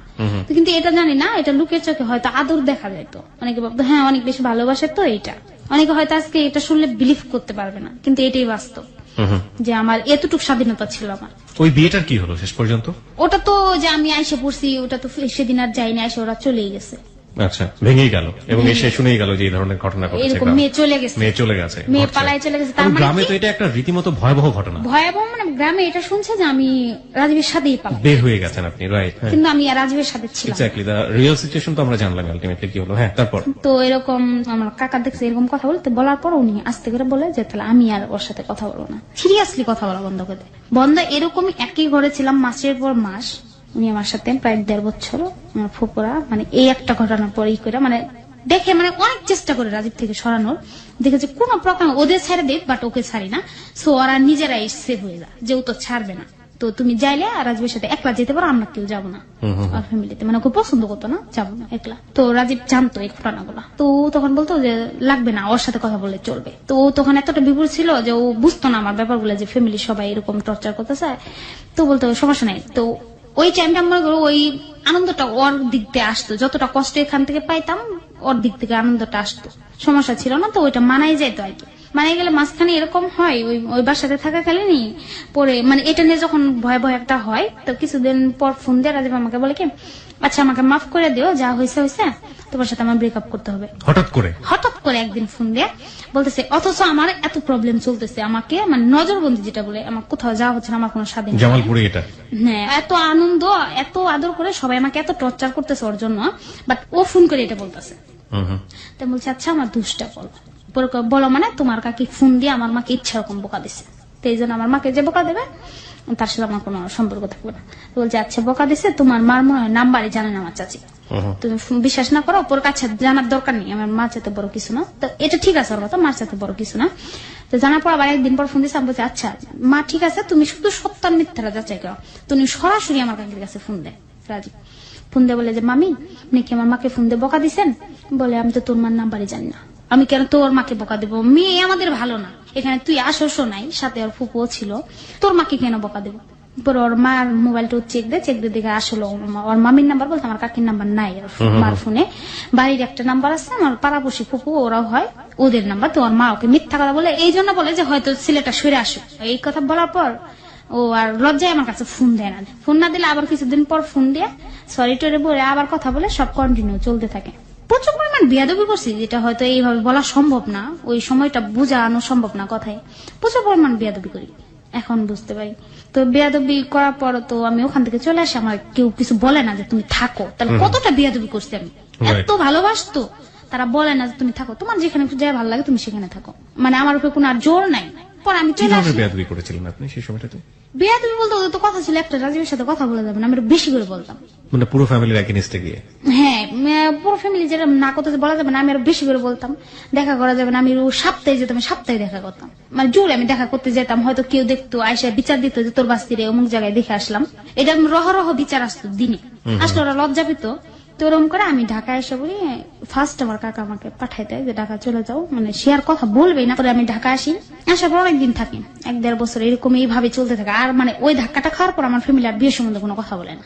ওকে, আমি মোটামুটি সুস্থ হই, থাকতে থাকি, ওষুধ ট্রিটমেন্ট নিতে থাকি, ওর সাথে এরকম ঘোরাফেরা করতে থাকি, বিভিন্ন জায়গায় বেড়াতে যাই, যেমন পহেলা বৈশাখ, ভ্যালেন্টাইন ডে, ইচ্ছা মতো যেটা বলে আর কি, ইচ্ছা মতো ডোন্ট কেয়ার ভাব চলে আসছে ফ্যামিলির জন্য। হ্যাঁ চলে আসছে, মানে এরকম থাকে যেন কলেজ যাওয়ার কথা, এমনি তো ক্লাস করি না, বাট ও আসার কথা হলে বাসায় এটা বলতাম যে কলেজ গেলাম আজকে, বন্ধু বান্ধবী যাইতে হবে, বাট কিন্তু ওরা কিন্তু জানতো না আমি রাজীবের সাথে যাইতাম। কিন্তু এখানে এসে কি করতাম, কলেজ কিসের, আমি তো ওর সাথে বেড়াইতাম, ব্যারান্টি এরকম ছিল। আর ওর ফ্যামিলি মানে এরকম বন্ধু বান্ধবের ইনভলভ ছিল, মানে ওদের সাথে ঘুরতে গেলে ওরা দেখলে আমাদের ফ্যামিলিতে বেশি একটা বলতো না, কেন সবাই জানতো যে বিয়ে হয়ে গেছে। এরকম করে ঘুরতাম। একদিন ঘুরতে বাইকের পিছে ছিলাম, এটা আমাদের ওখানে আমার বাবা অফিস থেকে বের হয়ে আমারই জন্য মিষ্টি কেনার জন্য দোকানে গিয়েছিলাম, দেখলে আমরাও আবার মিষ্টি খেতে দোকানে যাই। তো দোকানে যাবো না, আমি যখন বাইকটা থামাই তো দেখি বাবা কিনে বের হচ্ছিল, তো আমি বলি যে বাবা বের হয়েছে, তাড়াতাড়ি টান দাও। তো ট্রাফিক ছিল, টানতে টানতে সে দেখে ফেলে পিছন থেকে আমাকে। বাবা দেখে ফেলে? হ্যাঁ বাবা দেখে ফেলে, কিছু বলে না। আমি তো বাসায় এসে আসলে সুন্দর করে ডাক দিয়ে নিয়ে জিজ্ঞেস করে, আমার বাবা মিথ্যা কথা প্রচন্ড ঘৃণা করে, সুন্দর করে ডাকতে বলে যে কোথায় গেছিলা, ডাইরেক্ট না, মিথ্যা যেটাকে বলা যায়, সরাসরি বলছে যে রাজীব আসছিল। আমি না, তো আমার বাবা এই কথা বলা মাত্র আমার মানে ধরুন একটা চটকানা যেটাকে বলে, একটা থাপ্পড় মেরে দেয়। এই কি আপনার বাবার প্রথম গায়ে হাত তোলা? হ্যাঁ, অ্যাকচুয়ালি কি এটা অনেকের কাছে সিম্পল লাগতে পারে যে একটা মারে দিছে এমন কি হয়ে গেছে, কিন্তু যারা কখনো খায় নাই তাদের কাছে আমি মনে করি একটা অনেক কিছু। এক্স্যাক্টলি, সেজন্য আমি প্রশ্নটা করছিলাম। অনেক কিছু আমার কাছে একটা চরে অনেক কিছু মানে প্রশ্নের জবাব ছিল। চর মানে তো আমার মা তো দৌড়ে যাওয়া ভাগ, যে মেয়ের গায়ে হাত তুলছে, যে মারসুকে এত বিয়াদবি করে মারি না, মারসুকে আমার মা যাওয়ার পর আমাকে একটা দেয়, আমার মাকে মিনিমাম 10টা দেয় ওই সময়টাতে। হ্যাঁ, মানে আমার রাগটা পুরাটাই মার উপর ঢালে, যে বাসার থেকে গেছে তুই দেখস নাই, তুই সারাদিন বাসায় বসে থাকে করসটাকে, তুই একটা মেয়ে কন্ট্রোল করতে পারিস না, তোমার মেয়ে যদি যা আমি কি করতে পারি, কোথায় যা কি বললা এটাকে আমি জানি, পায়ে একদম সোজা চিকল দিয়ে রাখো, বাড়ির বাইরে বেরোনি নিষেধ। কিন্তু ফ্যামিলির কথা ছিল এটা যে যাই কিছু করো না কেন রাজীবের সাথে যে তোমার মিলাই দেবো এটা তুমি কল্পনাতেও ভাইবো না। আপনার জায়গাতে আপনিও মানে বলেছেন যে যাই হোক না কেন রাজীবকে আমি নিব, আর ফ্যামিলি বলেছে যাই করো না কেন রাজীবকে দিব না, এটাই হচ্ছে ফ্যাক্ট। ওকে, দিব না। তো রাজীব যখন বলতো হ্যাঁ ভাইকে দেবো, এটার সাথে আমরা আবার এরকম প্ল্যান করতাম যে আমরা কখনো ভেগে যাব না, আমরা ওয়েট করবো আর পর্যন্ত সময় বুড়া হয়ে যাব, ফ্যামিলি কোন একদিন বলবে না যারা বুড়া হয়ে যাচ্ছে যাক এখন ওদের এক করে দিই, আমরা এই আশা দিয়ে থাকতাম যে আমরা ভেগেও যাবো না, বিয়েও কোথাও করবো না, এরকম করে চলছিল। তো বাবা তো এরকম মাকে মারে মারে এরকম দেখার পর মানে আমাকে একটু আরেকটু করা দেওয়া হয়, করা দিলেও যে কোনো সুতাই হোক আমি বাইরে বের হয়ে যেতাম, তো বাসার ওই যে আন্টি ছিল বাড়িয়ালি বুড়ি, তো মার সাথে তো ওই যে বললাম একটা দূরত্ব তৈরি হয়েছিল। তো ওই সময়টা ওই আন্টির সাথে বেশি একটা ক্লোজ ছিলাম। ওই আন্টি আমাকে সাথে নিয়ে নিয়ে বাইরে বের হতো, বাইরে বের হলে ভাই আসতো, ওই সময় রাজীব আসতো, আসলে আন্টি সব আমরা সব ফ্যামিলি ভাবে বেড়াতাম। আমাদের বেড়ানোর মধ্যে এমন কোনো ছিল না যে একা একা যেতে হবে কোথাও। তো আন্টিরা সব আমরা একসাথে বেড়াতাম, এরকম করে প্রায় সময় ঘুরতাম ফিরতাম বেড়াতাম। তো আন্টির সাথে কথা বলতো। তো ভাইয়া পুরোপুরি মানে ছিল যে এখন মৃত্যুর পর অনেকটা চাপ আসে, বিয়ে সম্বন্ধে এ সম্বন্ধে মামারা অনেক টর্চার করে। তো ভাইয়া শুনছে যে এরকম শুনে তো অবাক যে ওর গায়ে হাত তুলছে, তো মারতে পারে না। এই ঘটনাটা হওয়ার পর আসলে বাবা অ্যাকচুয়ালি চেঞ্জই হয়ে যায় বলা চলে। তারপরে বলা চলে একটা চল আমি বলবো শুরু ছিল এটা। এরপর অ্যাকচুয়ালি আর ধরাও পড়তাম, এরকম ওর সাথে ধরাও পড়তাম, ওরকম প্রতিনিয়ত মারও খেতেন। মার প্রতিনিয়ত বললে মার বেশি, আমি আমার চেয়ে আমার মা বেশি খেত। এটা আপনার খারাপ লাগতো না? যে একটা জিনিস দেখুন, আমি খুব কমন একটা কোশ্চেন করি, লাইক রাজীবের মা কোনো কারণে অপমানিত হয়েছিল, সে আপনার সঙ্গে সঙ্গে সঙ্গে বলে দিল যে আপনার সাথে ব্রেকআপ করে ফেলবে, আর আপনার মা আপনার এবং রাজীবের কারণে প্রতিনিয়ত আপনার বাবার কাছ থেকে টর্চার হচ্ছে, আপনার খারাপ লাগতো না? কিছু সময়টা হতো। বাবার দিকে আমার একটা লজ্জা আসে যে উনি আমার গায়ে হাত দেয়, এই জিনিসটা আমার মানে আগে লজ্জা পেতাম না, ভয় পেতাম না, ভয়ও আসে লজ্জাও আসে। কিন্তু আমার জন্য আমি মনে করো আমি আর কিছু না, মা ডাবল খাইছে, সব সময় কথা শুনছে 3 বেলায়। মানে এই যে বাবাকে ফোন দিছে তার বাপ ভাইরা, মানে বিভিন্ন সময় এইটা করছে, গ্রামে এটা হলো ওটা হলো।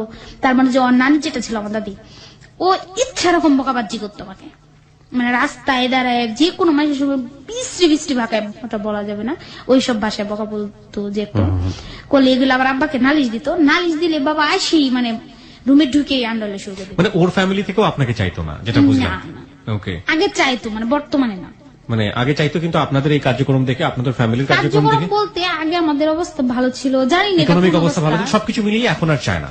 ও আমাকে কখনো বলে নাই যে ওর ফ্যামিলি আমাকে এতটা বেশি ঘৃণা করে, এটা বলে নাই। ও যে আমার সাথে, আমি যেটা বুঝতে পারছি দুজনে আপনারা দুজনের ফ্যামিলির বিষয়গুলো হাইড করেছেন দুজনের জায়গাটা থেকে। হ্যাঁ, রাইট। তো বলতো যে না মারলে আমরা আমাদের পথকে দেখতে পারবো না, আমি কি এরকম ইনকাম করি না যে তোমাকে পালতে পারবো, রাখতে ও পারবো। আলটিমেটলি কি করতো? গাড়ি ড্রাইভারি করতো। হ্যাঁ, ড্রাইভিং করতো। ওকে। পাশাপাশি আরো কোন ব্যবসা করতো, মানে আমি ওর এইসব বিষয়ে জিজ্ঞাসা করতাম না, লজ্জা লাগতো। ইনকাম বিষয়ে আমি কখনো জিজ্ঞাইতাম না। ওকে। তো এর বাসায় এরকম রুজ হতো। হওয়ার পর বাবা একটা ডিসাইড নেয় এরকম যে ওর কথা তো আর চলবে না, সোজাসুজি এরকম ছিলাম আমি, এখন বাড়তি হয়ে গেছে, ওকে আমি বিদায় করে একদম সেপারেট করে দেবো, ওর সাথে আর মানে আপনাকে বিদায় করে দেবে? হ্যাঁ, লাস্ট টাইমের ঘটনা যেটা বলবো, বাসায় যেটা হয়, বিয়ে সম্বন্ধে কথা হয়, আমাদের গ্রামের ছেলেটা ওকে বাবার সাথে চাকরি করতো, লেখাপড়া করতো, পাশাপাশি জব করতো। তো বাবার পছন্দ হয় ছেলেটা, তার বাবা বাসায় লোক পাঠালে জানে যে আমাকে জিগাইলে উল্টাপাল্টা কথা বলুন, সো আমাকে জিগায় না। আচ্ছা, জিগায় না, বাড়িয়ালি আমাদের আন্টি থাকে যে ওনার সাথে সবকিছু কনফার্ম করে এটা সেটা করে হেরা, মানে আমাকে তখন আন্টি আমাকে জানাই, জানাতে বলবো যে আন্টি আমি এখন কি করবো, আমি তো 2বার অলরেডি এরকম করছি, এখন তো ফ্যামিলি তো টিকাটা কত কঠিন। উনি দেখতো যে আমাকে কতটা টর্চার করতো, ফ্যামিলি দেখতো। আমি ওনার কাছে মাঝে মাঝে কানাকাটি করতাম যে বলে যে আপনি বলেন না কেন আন্টি, কি বলেন, এই তো সময় আপনি বলেন, সে যদি এই সময় এসে আপনার পাশে না দাঁড়ায় তাহলে কখন এসে দাঁড়াবে, যদি নাই দাঁড়াইতে পারে তাহলে সমস্যা কি, আপনি সেপারেট হন। তো আমি তখন ফোন দিই রাজীবকে, ফার্স্ট জীবনে আমি ওর কাছে একটা হেল্প চাই। আমি রাজীবকে ফোন দিয়ে বলি যে রাজীব আমি তো 2টা এরকম ঘটনা করছি, তো জানি। পরে আমি বলি যে এরকম এরকম বিয়ে ঠিক হয়েছে, এরকম আমাকে যে বিয়ে দিয়ে দিবে, এখন তো বাবা তো রাখ, এখন তো কিন্তু আমার কোনো বাহানাই চলবে না। আর এটা কিন্তু জামালপুর না যে আমি জামালপুর থেকে পলায় ঢাকা আসবো, ঢাকা থেকে পলায় জামালপুর যাবো, এখন কিন্তু আমার কোনো যাওয়ার জায়গা নেই। এখন এখান থেকে পড়লে তার কোনো জায়গায় নেই, কোথায়। তো বলতেছে যে এত বড় ঘটনা হয়ে গেছে, আমি আমাকে তো না জানাই করছে। এখন আমি আন্টির কাছ থেকে শুনছি, পরে আন্টির সাথে কথা বলে, সো আপনি একটা কিছু করেন। আচ্ছা আন্টি, তাহলে আমি একটা কিছু করতেছি। এই ফার্স্ট ওর কাছে আমি এটা চাই যে তুমি হেল্প করো, জাস্ট বিয়েটা ভেঙে যাক, আর কিছু না। বিয়ে ভাঙার দরকার নাই, অনেক সময় গেছে, অনেক বুঝাইছি, ফ্যামিলিকে বুঝে নাই। এখন আমি সরাসরি আমার ফ্যামিলির সাথে কথা বলবো, এখন আমরাই বিয়ে করে ফেলবো। মানে এখন এটা কি রাজীবের কথা? এটা রাজীবের কথা। ওকে। আমাকে সরাসরি বলে তুমি এখন কোন প্রকার খারাপ ব্যবহার করবো না, মামার সাথে না, মামির সাথে না, তুমি চুপচাপ বসে থাকো, এবার যা করতে হয় আমি করবো। তো যাই ফ্যামিলিতে যায়, হয়তো বলে আমার কথা বলার পর ওর ফ্যামিলিতে, হ্যাঁ ওর ফ্যামিলিতে, অত ক্লিয়ার আমি জানি না কি কথা হয়, ওটা তো অত জানা যায় না, মোবাইলে যতটুকু বলে আর কি আমাকে। ও বলে আচ্ছা কথা চলতেছে, মা মানতেছে না। তো এসে আমাকে বলতেছে জানো মা কিছুতেই মানতেছে না, মার এক কথায় না হবে না। সবসময় আমাকে বলতো তুমি চিন্তা করো না, মানে আমার বিয়ের ডেটটা আগে আমার বেশি টেনশন হইতেছে যে কখন ধরে বসে তে আমার যত তাড়াতাড়ি সম্ভব আমি নিজে হইলেও কিছু একটা করব। তো বলতেছে তুমি কিচ্ছু করো না, চুপচাপ বসে থাকো, আমি করবো সব। তা আস্তে আস্তে আগে আমার টেনশনটা অনেক বেশি। তো বলি, বলার পর ও বলতেছে আচ্ছা আমি ঘরে বলছি, মা মানতেছে না, তবে না মানলে আমি তোমাকে নিজে নিয়ে এসে পড়বো। মানে এরকম টাইপের একটা কিছু ইমোশনাল কথা বলে, যতক্ষণ পর্যন্ত আছে তোমার কোনো প্রবলেম হবে না, আমি তোমাকে নিয়ে এসে পড়বো, মরি একসাথে মরবো আর থাকি একসাথে থাকবো। অনেক দেখছি, ফ্যামিলিকে অনেক বুঝাইছি, তারা কিছুতে বুঝে না, তো জানে তো সবাই, আর নতুন করে কি জানবে। ওরা বুঝে না। হঠাৎ করে ও একদিন আমাকে ফোন দেয় খুব ভোরবেলা, সারাদিন কথা বলবো দুপুর টাইমে আমি বলি আচ্ছা তোমার কি হয়েছে, তুমি সকাল থেকে এত ফোন দিচ্ছ কেন? দুপুর টাইমে কান্না করতেছে খুব, একটু কান্না করতে শুনতে ও ফোনটা কাটে দিলে, আমি বারবার দিচ্ছি, ও হয়তো কান্না করতেছে যার জন্য ও ফোনটা ধরছে না। পরে আবার ফোনটা অনেক ফোন মেসেজ করার পর যে ফোনটা ধরো, প্যাক করো, ফোন দেওয়ার পরে বলে কি যে আমার যে একটা ইচ্ছা, আমার যে একটা চাহিদা, এটা আমার ফ্যামিলির কাছে কিছু না, ওদের কাছে আমার যে পছন্দের একটা চাহিদা, আমার ডিমান্ড থাকতে পারে, এটা আমার মা বাবার কাছে কিচ্ছু না। আমার মা বাবার কাছে শুধু আমি তাদের একটা সন্তান, তাদের চাহিদা আমি পূরণ করব, আমার কোনো চাহিদা থাকতে পারে না। তো আমি বলছি আচ্ছা তো কি হয়েছে, ক্লিয়ার তো আমাকে বলতে হবে। জানো অনেক কিছু হয়ে গেছে, কোনো পরিস্থিতিতে তোমাকে অ্যাকসেপ্ট করবে না। তখন তো আমার ভয়টা আরো বেশি বেড়ে গেল। আমি বলছি তুমি আমাকে এই কথাটা আগে বললা না কেন, এখন আমি এখানে কি করব, এখন তোমাকে একটা কিছু করতেই হবে, যেটাই করতে হবে, এখন আমার তো করার কিছু নেই। দুজনের খুব খারাপ সময় কাটছিল তখন বলা যায়, এভাবে চলছিল। পরে আমি ওকে ফোন করি, আমি ওকে তখন আরো বেশি টেনশন হচ্ছিল আমার, যে কখন কি খবরটা আসে আমাকে জানা। মানে এক এক সময় এক এক কথা বলে, কোন সময় বলে আচ্ছা তুমি বিয়েটা করে ফেলাও, তখন তো আমার আরো বেশি কান্না পায় যে তুমি এটা কি বলতেছো এতক্ষণে এসে। তা আবার বলে আচ্ছা সমস্যা নেই, আমি তোমাকে নিয়ে এসে পড়বো। মানে কোনটা করবে সেটাও ক্লিয়ার বলতেছে না, বাট আমি কিন্তু ফেসে যাচ্ছি। হঠাৎ করে ওর এক ফ্রেন্ড ফোন দেয়, মানে আমি ওকে এরকম বলি যেটা সত্য কথা, ওর জন্য আমি ঘরে আমি প্রচন্ড টর্চার মানে আমি করি, সব ভাগ চুরি এটা সেটা, যে আমি বিয়েটা করবো না, রাজীবকে করবো, এটা সেটা। বলে যে রাজীবকে দিব না, এবার মাইরা হলো কাইটা হলো তোমাকে এখান থেকে বড় অসুস্থ, মানে আমি একদম সেন্সলেস হয়ে যাই, খারাপ অবস্থা হলে। তো রাজীবকে আমি এরকম বলি যে সত্য যেটা, যে তুমি যদি আমাকে নিতে না আসো আমি সুসাইড করবো, যে আমি কিন্তু বিয়ে করবো না। আপনি চাপ দিচ্ছেন তাকে? চাপ দিচ্ছি যে আমি কিন্তু বিয়ে করবো না, আর আমাকে সরাসরি বলতেছি যে আমি কিন্তু তোমাকে এমনি এমনি ছাড়বো না, যেটা বলছি আমি ওকে মানে বকা জগা দিচ্ছি। তখন আমি যখন চাপ দিচ্ছি তখন বলতেছে তুমি এটা ভাইবো না, তোমাকে আমি ছাড়বো। আবার ও রাগ করে বলতেছে আচ্ছা বিয়ে করো, 2-3 বিয়ে করলে কি হয়, মানে এরকম এক এক সময় এক একটা বলতেছে, বিয়ে করার সমস্যা না, পরে আমি নিয়ে এসে করবো। আমি বলতেছি আমি কেউ না পরিস্থিতিতে বিয়ে করবো না। অনেক কি করার পর মানে একটু ভালো হওয়ার পর আন্টি ওখানে থাকেন, কিছুক্ষণ পর ওর ফ্রেন্ড ফোন দেয়, ও আর দেয় না, প্রায় 2-3 ঘন্টা কথা বলেন। ফোন দিয়ে উনি আমাকে এ পরিমাণ অপমান করে লাইফে, মানে যে আমাকে কখনো তুই বলতো না, সে যে আমাকে কি অপমান করে। ফ্রেন্ড কেন আপনাকে অপমান করবে আমি আসলে অ্যাকচুয়ালি বুঝি না কেন এই অপমানটা আমাকে করে। সরাসরি বলে যে মানে এমন ভাবে কথাগুলো বলে, একবার মনে হয় অপমান, আবার মনে হয় সত্যটাই বলছে। কি বলতো সরাসরি ফোন দিয়ে বলছে যে রাজীবকে আপনি ছেড়ে দিতে হবে। আমি বলছি এটা কি আপনার কাছ থেকে আমার শুনতে হবে না? তো আমি সরাসরি বলছি আপনি কি বলা, কত গাধাও তো, আপনি কি কিছু বলতে পারেন না? আপনার সাথে যখন কথা বলে সব আপনার মতো হ করে, মার সাথে যখন কথা বলে মার পক্ষে হ করে, তো বলতে পারে না। ওর হয়ে আমি বলছি, ও আমাকে লিখে দিছে, আমি আপনাকে বলে দিচ্ছি। ও সরাসরি বলছে যে কথাই বলুক, আমি যেভাবেই পেঁচাই না কেন কথায়, ওর কথা যে এক জায়গাতে থামে সেটা হলে তোমাকে ওকে ছাড়তে হবে। কেমন করলে রাজীবকে আমি কেন ছাড়বো? কেন ছাড়বেন মানে রাজীবের সাথে তো আপনি ম্যাচিং হন না। আমাকে ম্যাচিং হন না বলে পরে বলতেছে যে আপনি নিজেকে এত ছোট কেন ভাবেন? আজকালকার এই যুগের মেয়েরা কি এরকম যে একটা রিলেশন এত লং টাইম? আমি যেটা বুঝলাম যে আপনার ফ্রেন্ডের মাধ্যমে যেটাই হোক কিছু কথা বলছে, যেটা আলটিমেটলি আপনাদের ব্রেকআপের জন্য, তাই তো? সেটা আপনি পরবর্তীতে রাজীবকে কি জিজ্ঞেস করলেন বা পরবর্তীতে রাজীবের সঙ্গে আপনার কথা হলো? বলতে ছেলে মানে এরকম কথা বলতো আমাকে সরাসরি অপমান, যে আপনি কি নিয়ে তো সমাজেই চলতে পারবে না। হোয়াটএভার ইট ইজ, তার ফ্রেন্ড বলেছে এটা। আপনি কি রাজীবের সাথে ব্যাপারগুলো নিয়ে কথা বলেছেন? সেটা আমি বলছি যে আমি ওর মুখ থেকে শুনবো। হ্যাঁ, তারপর বলছে ওকে ফোন দেব, ভাইয়া তোমার ফ্রেন্ড এটা কি বলছে, তুমি আমাকে জিজ্ঞাসা করতেছো কেন, কি বলছে তুমি শুনো নাই? তার মানে সে সাপোর্ট করলো এটা, সে সাইটে ছিল। ওকে, কবে হলো এটা? 2013 বলা চলে। 2013 কোন দিকে? লাস্টের দিকে, তার মানে কিছুদিন আগে, মাস 6-7 আগে ঘটনা। 7-6 মাস আগে ও আমাকে সরাসরি বলতেছে আমার মা যেটা না চাবে সেটা আমি কখনোই করবো না, আর আমার মা তোমাকে চয়েস করে না। আমি তোমার মা তোমাকে আগে থেকে চয়েস করতো না, আগে তুমি 4 বছর যে যখন গ্যাপ ছিল 3 বছর, তখন কেন তুমি আমাকে কথাটা বলো নাই?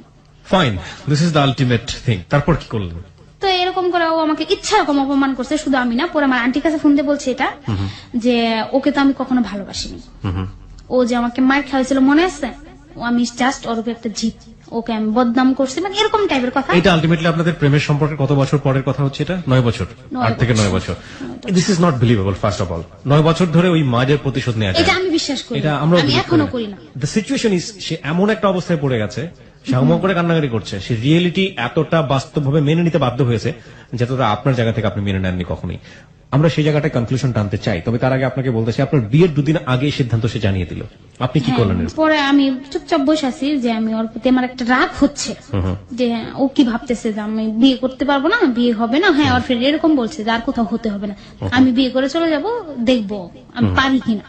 একদিন চলে গেছে, আর একদিন আছে মাঝখানে, একদিন এরকম থাকাকালীন তো এরকম হয়েছে যে ওই যে ছেলের মা ওরা আসছে, ওরা বললাম আমার বাবার সাথে জব করতো, ওরা আসছে, আসার পর মানে চুপচাপ আমি বসে আছি, বসে থাকার পর ওরা সাইডে আসছে, বসে বসে বলতেছে কি হয়েছে। ছেলে আসছিল, ছেলে মা বোন ওরা আসছে, যে কি হয়েছে, খুব কান্না করছে, চোখ টুক ফুলে আছে, কি হয়েছে। পরে ছেলের সাথে যেটা আমার কথা হয়, ছেলেটাকে বলি বলতে আমি সব কথা বলি যে এরকম আমার রিলেশন ছিল, একটা ছেলের সাথে এত বছর এরকম রিলেশন ছিল।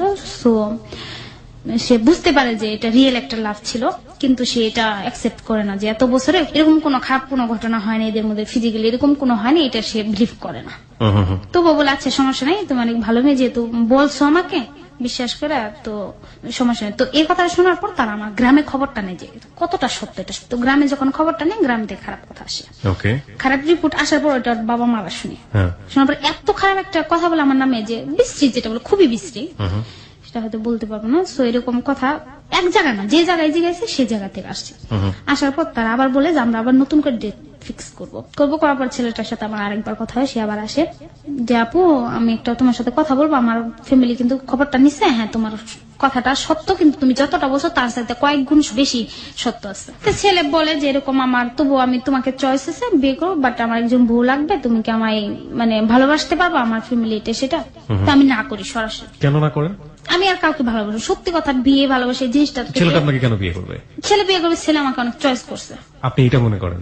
সে বলছে আমি করবো, আমার বাবা মাকে বুঝিয়ে আনবো। ছেলেটা আপনার সবকিছু জেনে জুনেও রাজি হয়েছিল বিয়ে করার জন্য, কিন্তু আপনি ছেলেটাকে বলেন যে আমি লাভ করতে পারবো না। আমি সরাসরি বলছি যে আমি লাইফে কাউকে লাভ করবো না। ওকে, দ্যাট টাইম ছেলেটা কি সিদ্ধান্ত নেয়? পরে ছেলেটা বলে যে লাভ না করতে বলে তুমি আমার সংসার করতে পারবে না। আমি কই তাহলে আপনি বিয়ে করবেন? আমি সরাসরি বলি যে সেটা বুঝে হলে আপনি আমাকে করেন, তা না হলে করেন না, আমার কোনো আসে যায় না। ওকে, অ্যাকচুয়ালি পরে সেটা আস্তে আস্তে মানে ফ্যামিলিতে এমনিতে পিছিয়ে গেছে, খুব স্বাভাবিক বিয়েটা হবে না, এটা আমরা বুঝতে পেরেছি। ওকে, তারপর কি হলো? তারপর এটা হওয়ার পর তো রাজীব ব্রেকআপ হয়ে যায়, ও আর কথাবার্তা বলে না। তারপর আমি ওর কাছে ফোন দিই, কান্নাকাটি করি, কিন্তু এটা হওয়ার পর আমার ফ্যামিলিতে সবচেয়ে যেটা খারাপ হয়, পর আমার ফ্যামিলি আমার লেভেল ছেড়ে যায়। তখন আমি লেভেল ছেড়ে গেছি, ছেড়ে যাওয়ার পর আমার বাবা সরাসরি বলে যে এখন তুই একটা কাজ কর, যখন হবেই না তো রাজীবকে আসতে বল, ওর সাথেই দিয়ে দেবো। তখন আমি রাজীবকে কোথা থেকে বলবো, সে তো অলরেডি সিদ্ধান্ত নিয়েছে। তখন তবু আমি রাজীবকে ফোন দিই, ফোনে কান্নাকাটি করি, ওর সাথে কান্নাকাটি করি, আর কারোর সাথে কখনো কান দিনি। তোকে বলি এটা যে বলছে তুমি এখানে ফ্যামিলিতে থাকো, তোমার ফ্যামিলি বলতে হবে না, আমার ফ্যামিলি কখনোই যাবে না, সো আমি আমার ফ্যামিলির বিরুদ্ধে যাবো না। তো এখন তো আমার এখানেও মুখটা নাই। তারপর কি হলো? এত কান্না পা যে এখন মানে আমার কোনটা করা বেটার হয়।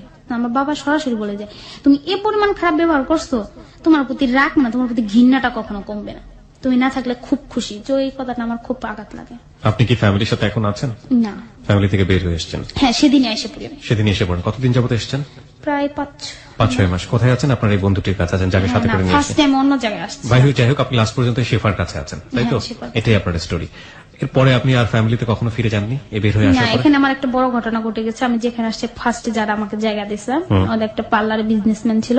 তো ওখানে এসে আমি বসে যেতাম, মাঝে মাঝে কলেজে যেতাম, মাঝে মাঝে দেখা হতো। তো ওখানে আসার পর ওরা জানতো আমার লাভ স্টোরিটা, জানতো যে বিয়ে হয়ে গেছে এটা সেটা। আমি ওদের একটা মিথ্যা কথা বলছি যে রাজীব তো এখন নাই ঢাকায়, তো আমাকে কয়দিন থাকতে হবে, ওরা এখন থাকতে দেয়, আমাকে থাকতে দিলে। বাট ওরা অন্য লেভেলে ছিল। দেখুন, আপনি যে বড় ঘটনাগুলোর কথা বলছেন, এই বড় ঘটনাগুলো আপনার জন্য সারাটা জীবন ধরে ওয়েট করতেছে। টু বি অনেস্ট, আমি খুবই রুডলি আপনাকে বলতেছি। প্রথম কথা হচ্ছে যে আপনি হয়তো যে কথাগুলো বলবেন, আমি যদি খুব ছোট ছোট করে কোশ্চেন করি, লাইক সেক্সুয়াল হ্যারাসমেন্টের কথা আপনি বলতেছেন, লাইক আপনাকে কুপ্রস্তাব দিয়েছে কোনো না কোনো ভাবে, যে কোনো জায়গাগুলোতে গেছেন, that is the thing, right? এটাই তো না এটা বলে নাই, বাট ওখানে আমি থাকলেও ওরা কোনো না ওই কোনোভাবে level ছিল। বুঝিয়েছে আপনাকে হ্যাঁ। আপনার সেক্সুয়াল হ্যারাসমেন্টের ব্যাপার স্যাপারগুলো আছে, তাই না?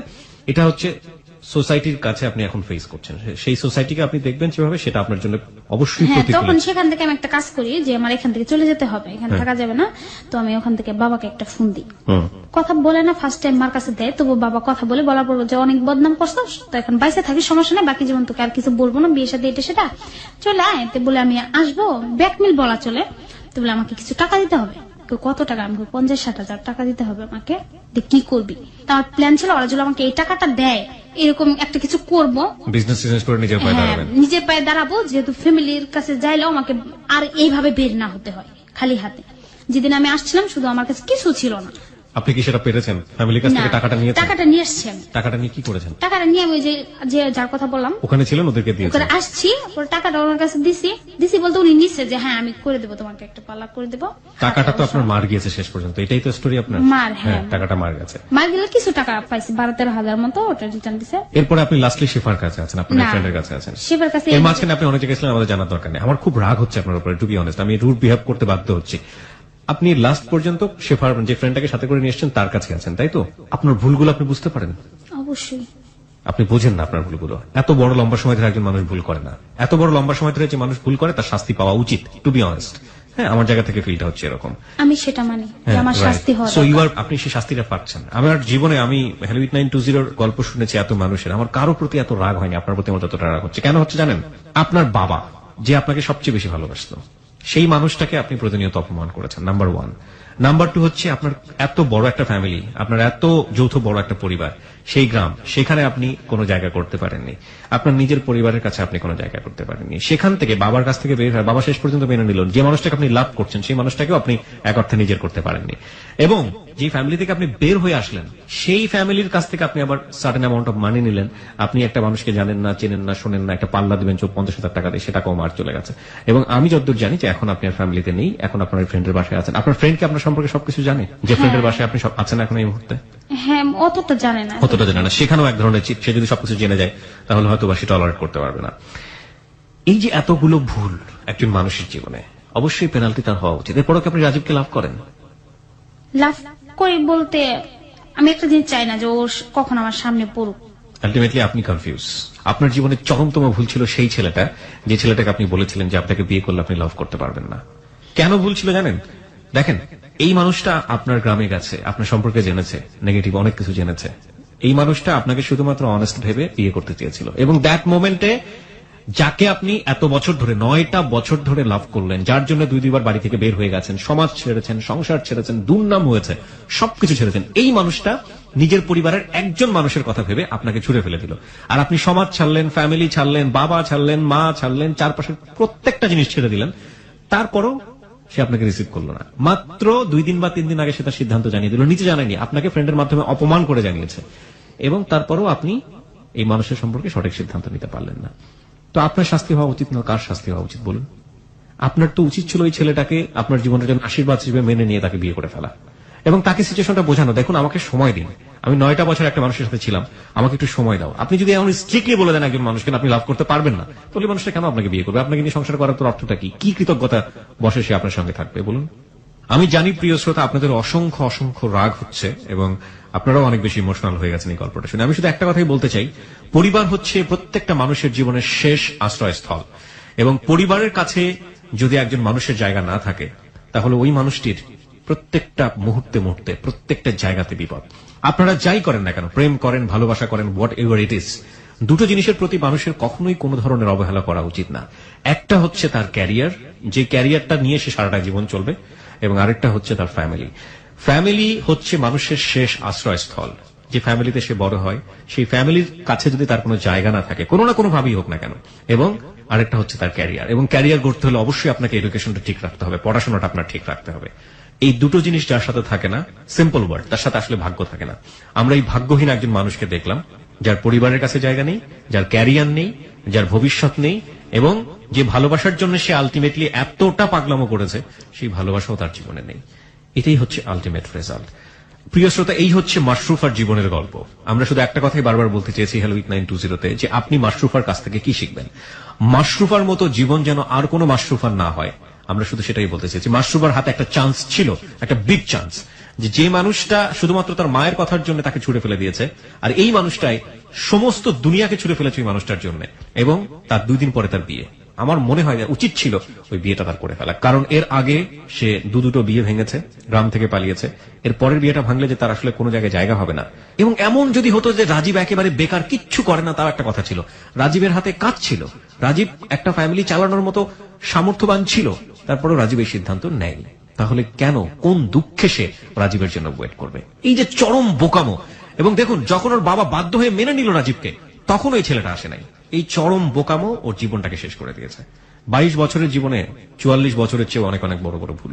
আমরা চাই না আপনাদের জীবনে এই ভুলগুলো হোক, এবং এই যে মাশরুফা, এই মাশরুফার মুখ থেকে আমরা কিছু শুনতে চাই, তবে এই জীবন নিয়ে আমরা সেই ভুলের যে মাসুল, সেই মাসুল দেবার মতো ক্ষমতা সেই মানুষের আসলে থাকে না। সুতরাং আল্লাহ তুমি আমাদের প্রতি সহায় হও, এবং সৃষ্টিকর্তার কাছে আমাদের এই প্রার্থনা করা ছাড়া আর কিছুই করার থাকে না।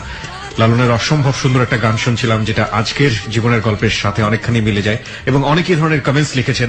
প্রিয় শ্রোতা, 1:39 হচ্ছে সময়, আপনারা শুনছেন আপনাদের প্রিয় স্টেশন এবিসি রেডিও। আমরা কিছু কমেন্টস এই মুহূর্তে পড়তে চাই, যেগুলো শাকিল খুঁজে খুঁজে বের করেছে।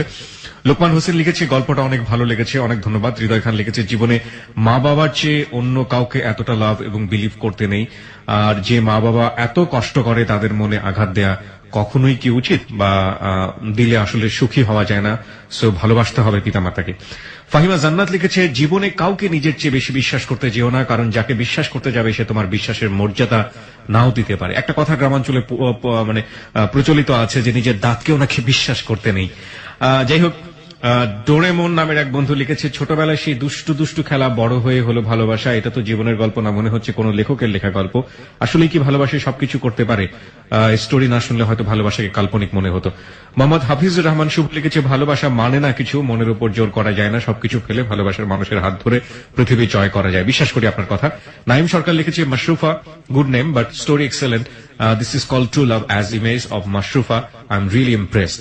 ওকে, কানাবগির ছা লিখেছে, ভালোবাসার মানুষকে ভুল বোঝার আগে যে কারণে ভুল বোঝা হয় সেই কারণটা ভালোভাবে জানা, কারণ একটা ভুলের কারণে একটা জীবন ধ্বংস হয়ে যায়। কারো জীবন গড়তে না পারো, বাট ভেঙে দিও না। রুকজানা আহমেদ লিখেছে, এমন ভালোবাসা ভালো না যে ভালোবাসার জন্য আমার মা বাবার মধ্যে দ্বন্দ্ব চলে আসবে, আমার মায়ের চোখের পানি আসবে, এই ভালোবাসার কোনো মূল্য নেই। রাজীব সরকার রাজু লিখেছে, বড় প্রেম শুধু কাছে টানে না, কখনো দূরেও ঠেলে দেয়। রেজাউল খান লিখেছে, বাবা মার কথা না শুনে এই সব করাটা ঠিক হয়নি, নিজের পায়ে নিজে কুড়াল মেরেছে, তবুও তার জন্য দোয়া করি। রাফাত রাজু লিখেছে, বিশ্বাস মানুষের সবচেয়ে বড় সম্পদ, কেউ বিশ্বাস করে অনেক কিছু পায়, আবার অনেক কিছু হারাতেও হয়। তিশা আলমগীর লিখেছে, হাইরে প্রেম, যখন ছেলে বুঝলো তখন মেয়ে বুঝলো না, যখন মেয়ে বুঝলো তখন ছেলে বুঝলো না, আর যখন দুজনই বুঝলো তখন পরিবেশ বুঝলো না। আমার কাছে মনে হয় আজকের এই কমেন্টসটা অনেক অনেক বেশি ইম্পর্টেন্ট ছিল। মোহাম্মদ নজরুল ইসলাম লিখেছে, ভালোবাসা মানুষের মনে সাহস যোগায়, এই সাহসী মানুষের জীবন কখনো কখনো সুন্দর হয়, আবার কখনো কখনো মানুষ জীবন নষ্ট করে দেয়। তাজুল মামুন লিখেছে, আপু তুমি বাড়ি ফিরে যাও এবং তোমার বাবা মার কাছে মাফ চাও, ওনারা তোমাকে মাফ করে দিবে, এটা আমার বিশ্বাস।